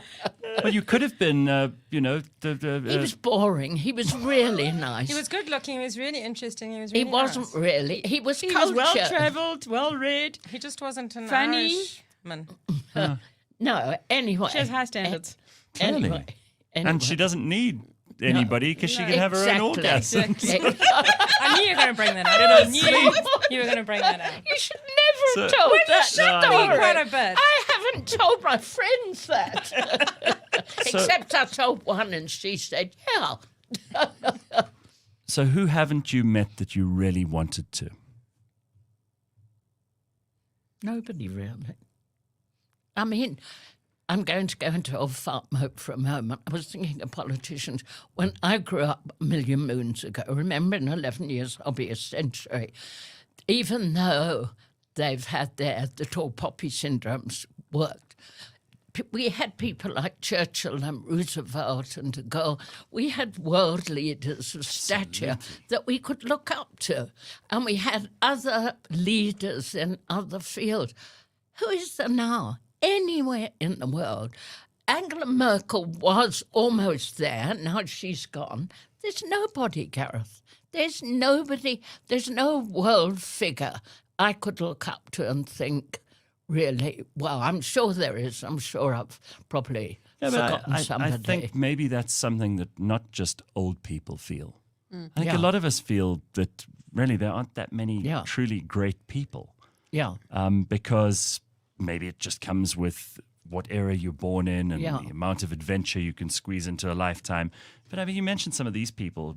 Churchill was fighting here in South Africa. Then he was in India. Then he was in Parliament. Then he was writing these incredible speeches, and I mean, he's just winning the Nobel Prize for Literature. Absolutely, and it was prolific. Yeah. Wrote lots and lots of books. You've written a number of books. Yeah, quite a few. Is that something you enjoyed, or is it something that you? No, I enjoyed. I did enjoy, and I'm being nagged all the time to do another one, but not ready. Yeah, the Dalai Lama I enjoyed meeting because he was the very first person who said to me, and it's always there, and we all know it now, and this is going back at least 30 years, never forget the togetherness of all things. Now we know plants talk to one another, there are tree systems with fungal sending messages. We know so much more, but that is so true. You take away one spider and what happens? But I did, some magazine once asked me who would I like to have had dinner with? And obviously, I had two selections, Shakespeare and Shane Warne. Oh, wow. It couldn't be more disparate than that. Oh, I loved Shane Warne. And I used to live in Rankersfontein. And you know, the first cricket match of every touring team, Nicky Oppenheimer has a cricket pitch there. So the touring team used to come in and we used to take the grandchildren and sit in our deck chairs and watch all the great cricketers. Why Shane Warne? Because sexy and naughty and himself, not pretending to be anybody did he else. Go out after and a superb cricketer. He went out after an orgy of cocaine and hookers, didn't he? Yeah. That's appropriate. Yeah. Well, I had a friend who died in a whorehouse in Bangkok. He was very, you remember Richard, we won't say his name, lovely, lovely guy.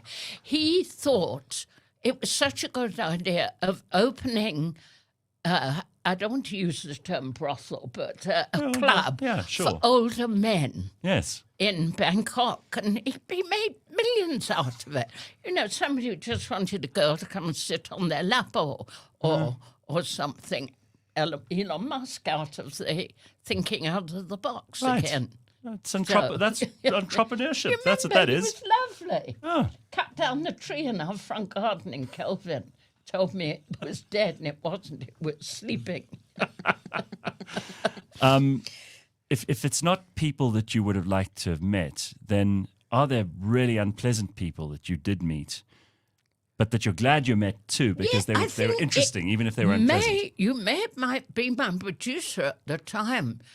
There was a guy called Fred Phelps, for once I've remembered the name, and he ran a cult and something in America, and he would go to the funerals of veterans, I think it was during the Iraq War, and shout, they're gay, they shouldn't be having a funeral. Yes, I remember him. And he put a curse on.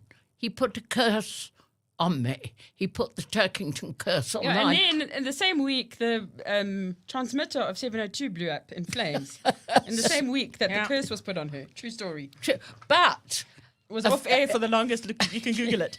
So it was your fault. Not long afterwards, I interviewed Jesus Christ, and he came in, obviously from South California, in a silk suit and gold chains and all his henchmen.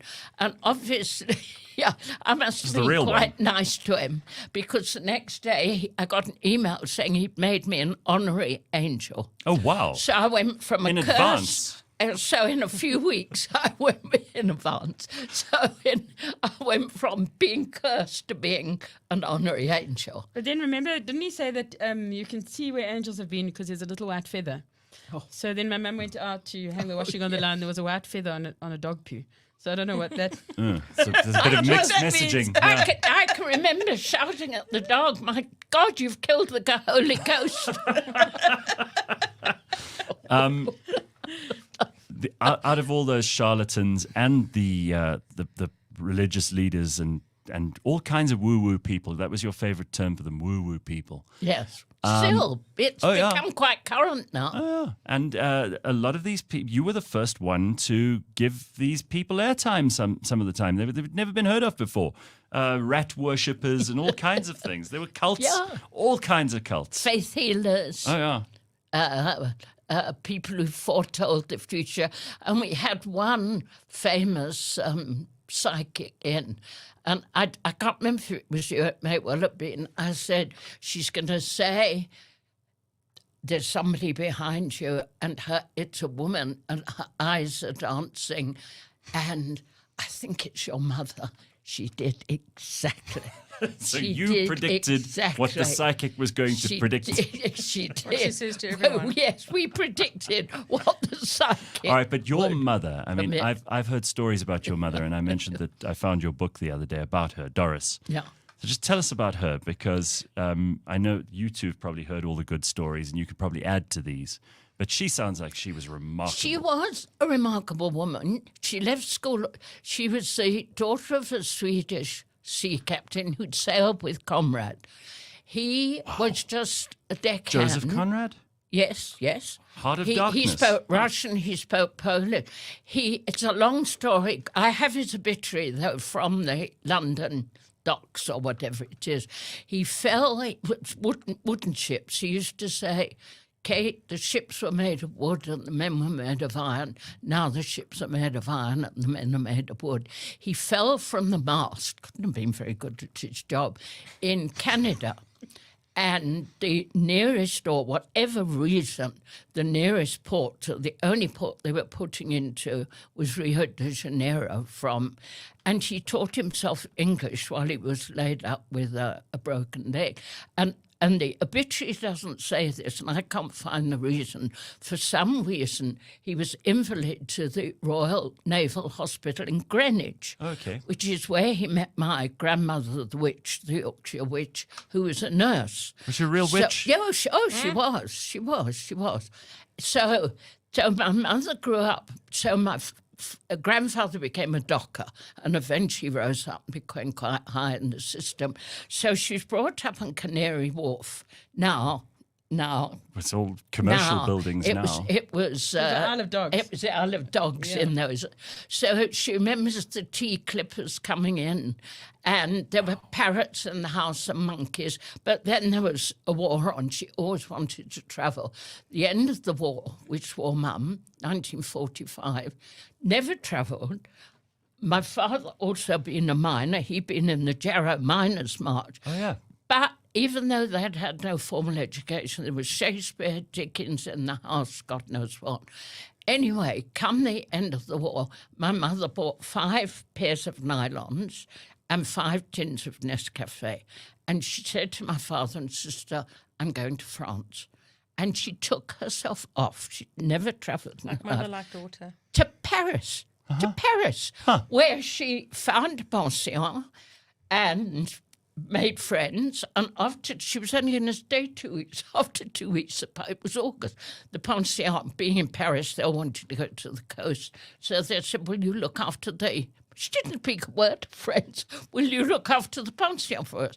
So she stayed a month and came back, and that was like. And my father said, "Yeah, fine, kind of thing." And you say history repeats itself because she's done this to you even when And you were little. they've also done it to them. They've also done Yes, it but to... you know, for anyone listening to this, it sounds like my mother lived such a glamorous life. No. Of travel and luxury and book writing, but she's grafted flippin' hard in her life. You know, Well, you two she's got it from worked- somewhere. Yeah, we have, and she's taught us that hard work is actually the start Right, but of don't be a everything. buzzkill. We were enjoying these stories. You have to get all serious now, Tiffany. No, but it just sounds so lovely, and it is hard work, and you've got to work hard and be able to have this. And she forgot you at school a couple of times. Many times. Like 16 years. Yeah, but whenever you're a pioneer in something, it's actually much more difficult. I mean, you know, Gareth. I mean, it's much more difficult than people think. You're starting something for the first time, or I mean, Kate was started the TV department at Wits and As a woman. and I mean, even today that would be quite a big deal. But I mean, you just did that, and and she showed us, and she just showed us how it's done. Just do something. Don't wait. Opportunity, never knocks. You must just go and bash down the door. Bash down the door of Exactly. opportunity. Invite it in. Tell it what you want from it, because otherwise, your life might end up being a bit boring. Make opportunities and take opportunities. I think that's the thing. Don't wait and sit for something to come along at all. I think looking back, I might, thank goodness I didn't.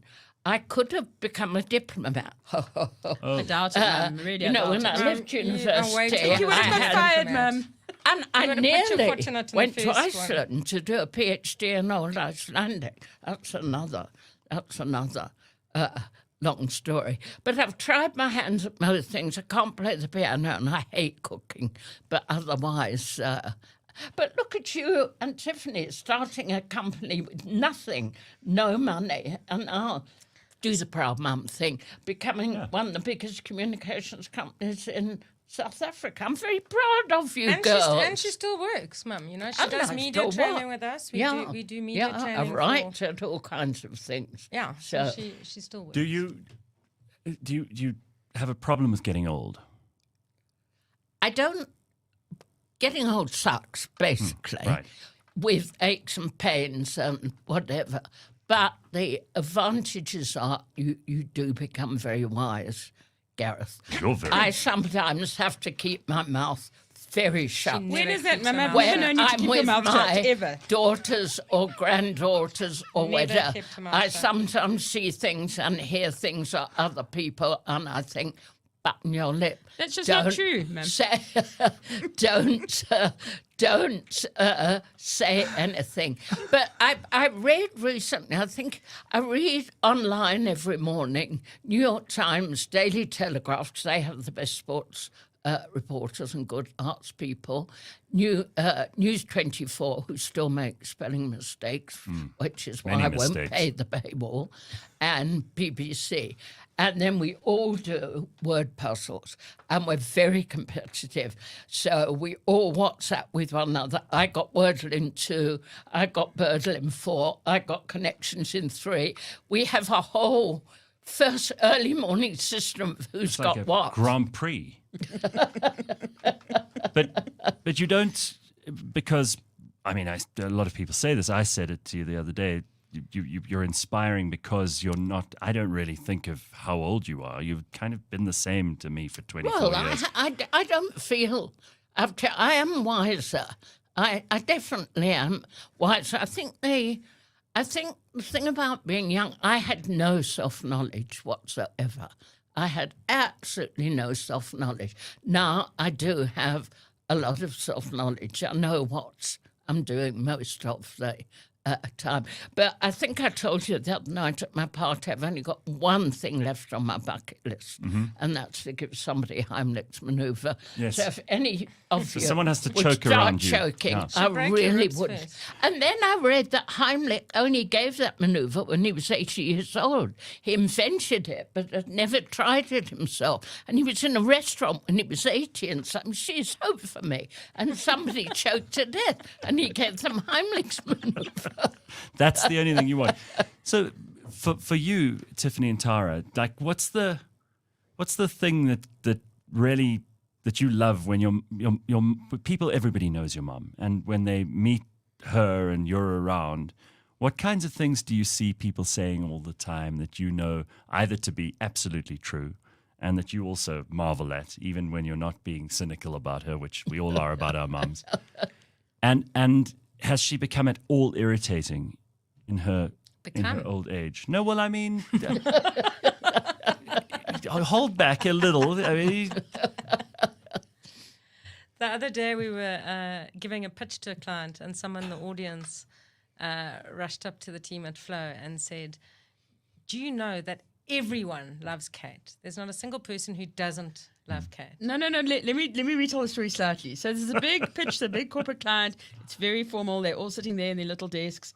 You know, you're not allowed to smile or anything. And then it's question time at the end. And the first question they ask, "Are you related to Kate Turkington?" Not, what are you going to do for us? Can we talk about the finer points of your financial proposal? But are you related to Kate Turkington? I said, yes. Yes, she's my mum. And then I saw him and another guy beaming in the audience. And then he came up to me afterwards and he said, "Oh, I worked with Kate at 702. I said, "Oh, goodness, I hope you liked her." He said, "There's not a person in South Africa who doesn't love your mom." That's true. So that's nice. Yeah, that is true. That's nice. Yeah, you know, you often hear about these people who are the children of celebrities, or you know, they've and your mother is a celebrity. Whether you like it or not. Her name more often than we get called our names. Yeah, it can have its pluses and its minuses. I mean, you kind of have a little bit of reputation just by virtue of the fact that she is your mom. Which can be good or bad. Well, mostly good, as you've already indicated. But it's also, there's always this pressure on people who've got remarkable parents, because then if you aren't fantastic, people go, "Oh, well, bit of a dud in the next generation." And you worry about that. I used to think, because I'm proud of both of my parents and they're also, you know, terrific people. But on this woman's scale, I mean, you really, you know what? First of all, she always just let us be who we were. So it was never. I never felt pressure to be anything like her. Or I mean, I never felt that pressure. But back to your question about what people say, or you know. My mum is just the most fun person, especially to travel with. And she's totally unstoppable. So I remember once we were in Russia, which, I mean, now we couldn't go. I mean, who's going to go to Russia anymore? We were in Russia, and we were in St. Petersburg, which is a beautiful city. They call it the Venice of the North, because it's got hundreds of canals. Yeah. And at midnight, all these canals, they've got drawbridges, and the drawbridges open to let the ships go in, like once in and out, once a day at midnight. Okay, so now we have been touring. We've walked flipping St. Petersburg flat. We've been to castles, and we're absolutely exhausted. And there's a night off on the program. One night off. Oh, my mum says, "Let's go. We must sail in St. Petersburg. We must go." It's the white night. There's white night, so it doesn't get dark. We must go on a trip and on the river.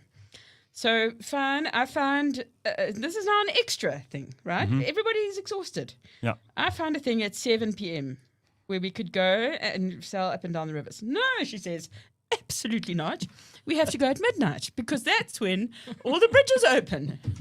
And so we very begrudgingly went at midnight, got home at 4 a.m, started going the next morning at 6. But it was one of my happiest travel memories, seeing all those beautiful bridges open at midnight. And the Russians we danced with. And we drank vodka.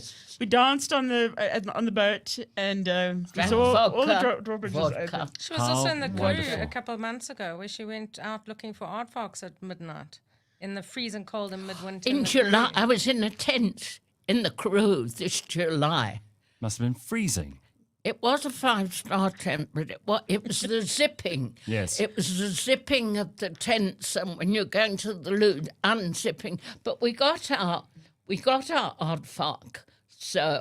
But at the end of the day, she's not a celebrity. She's our mom. We all have our mom. She's our mom.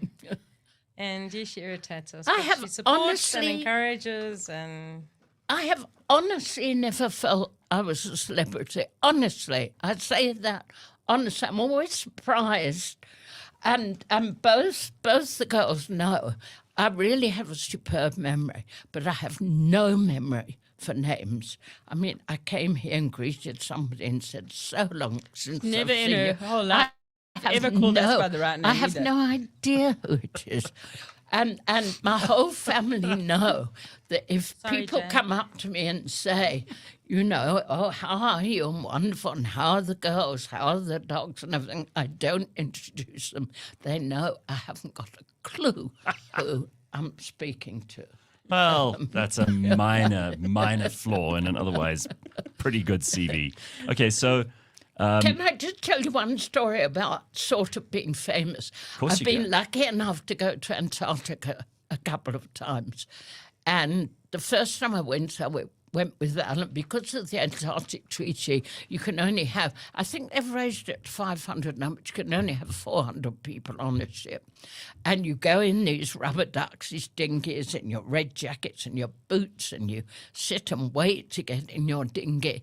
And I went ashore with the people in my dinghy, 8 of us, and there was a colony of nesting terns, a bird I knew. So I walked away a little from the group to admire these terns, and a figure in a yellow jacket, which meant he was one of the lecturers, very important, a figure popped over an iceberg and said to me, "You're Tara Turkington's mother."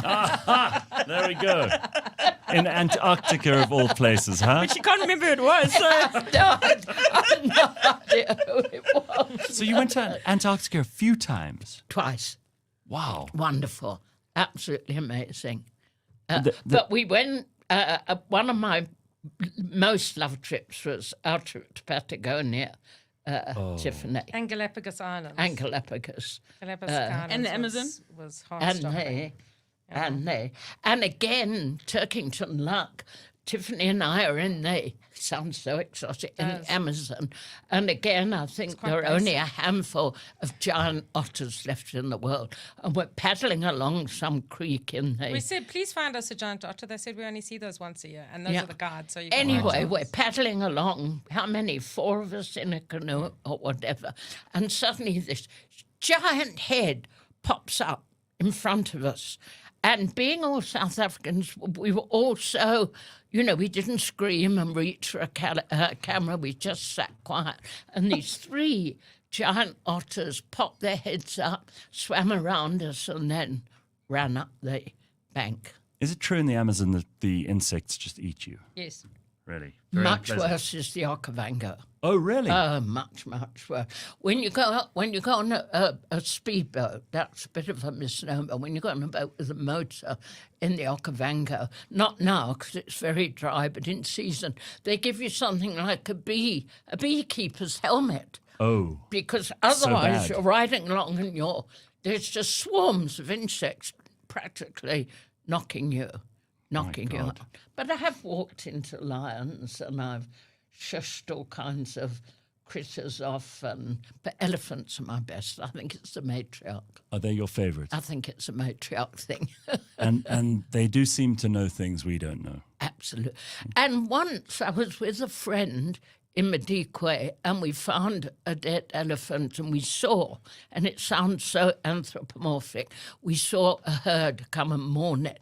But I've just come back now from Chobe, the last bit of my trip, not Chobe, Zambia, and Rwanda again. And our guide told us many times he'd seen an elephant, if it had died naturally of old age. Other elephants will bring sticks, will bring branches, and lay them round the elephant. I don't think maybe they're trying to give it food. Who knows? But it's touching and poignant, whatever they reason. You're very objective about a lot of the things that people tend to be very subjective about, their own spiritual practices, religions, all of this stuff. I can feel a low ball coming here. No. Have you ever met anyone and thought that person has special powers or something? No.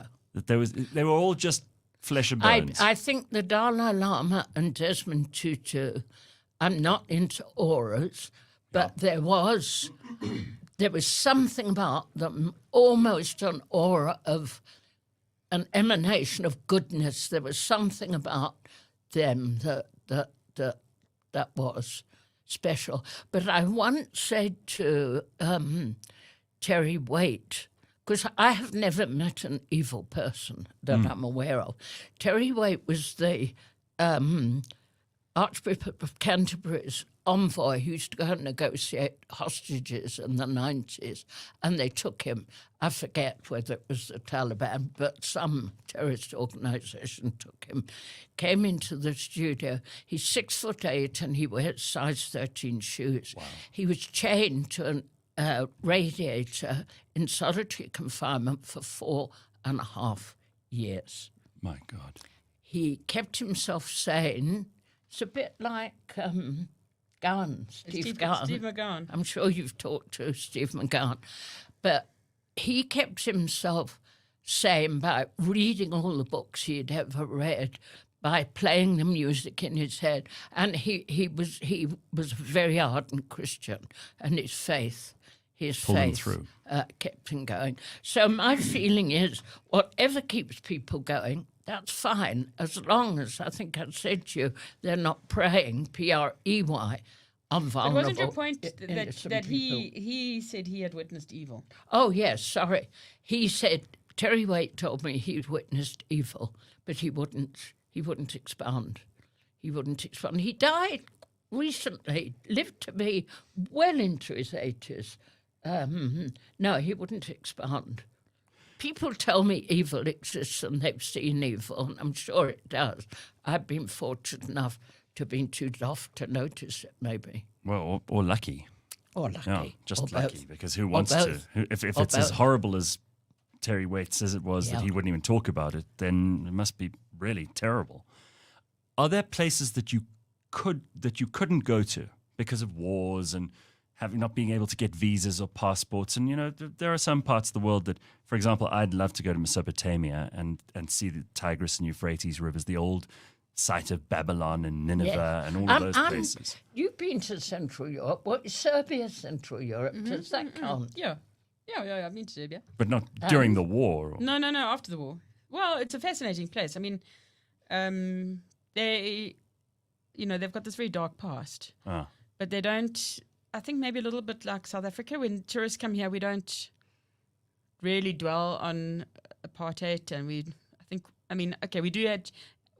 have the Apartheid Museum, which I think is brilliant. It's fantastic. But they, you have to dig quite hard to ask them about their past. They like Croatia. Yeah, they want to look forward. They want to forget, or maybe not forget, but they don't want to focus on that, to dwell on the past. So it's a beautiful country. It's one of the few countries that's actually affordable for South Africans. Amazing food. Well, lots of people go to Croatia and Montenegro. Croatia, I wasn't very keen on. Tiffany and I went. It was lovely. The inland of Croatia is beautiful. Yeah. The Dubrovnik's, great, but it's a massive tourist. And it's like people lock in the middle of Dubrovnik. You can't move, can't go forward. And backward. super yacht lock as well on the coast of Dubrovnik. Huh. Yeah. But no places that you were denied entry to. Nearly. We were in, I don't think either of you were with me. We were in Mexico and or Guatemala, I can't remember. And there was quite a biggish village had gone on strike, and they had blocked all the traffic, the main road coming in and out of the village. And I had a friend with me who'd studied at the same time as me in London, and he spoke perfect Spanish. And he taught us all solidaridad, which means solidarity. So we went up to the miners. We went up. Massive protests. And we toy-toed with them, and we all shouted, solidaridad, and they let us through. But I'll tell you another story about, my mum always goes to places, often goes to places that no one else goes to on holiday. Because so I've been a couple of times with her to India. Oh, I love India. And if you don't go to, we go to the Golden Temple, which it's a Sikh temple that Amritsar. And in Amritsar, and it's only for male Indians. Yeah. Okay, but so all these white women go off to see the Golden Temple, which we did. We did see. And then, we went to a kingdom in northern India called Sikkim. I mean, nobody has even heard of Sikkim. But anyway, we went there on a holiday. There was a big sign that said, no Nigerians. On the border. When we went into Sikkim. Wow. But the story I want to tell is about going to Kashmir, which we've been to twice. Yes, wonderful. Kashmir Can't is go now. absolutely beautiful. That's a place you can't go anymore at the moment. It's surrounded by the Himalayas, white tips, beautiful mountains. And then they've got this lake in Srinagar called Lake Dal, which is it's so clear. It's just, you see all the reflections During in the water. Crown, houseboats in Srinagar. Anyway, but there was a minor war going on there at the time. And my mum was, no, we have to go to Kashmir because she's, wants to read Jewel in the Crown, etc. We've got to go there. So, and she's got this faithful band of followers who are almost as reprobates. I mean, they all drink and swear and behave badly. Anyway, they don't really question she says she's wise, but this is questionable at times. So I said to her, Mum, do you think it's safe to go to Kashmir? Of course it's safe. Of course. No, don't. You're such a worrywart. Whatever. Of course it's safe. So off we go. Now we're in Srinagar. It's the first afternoon, and we're visiting some hanging gardens. Now, wherever we went in Kashmir, we were the only tourists because no one else goes there, right?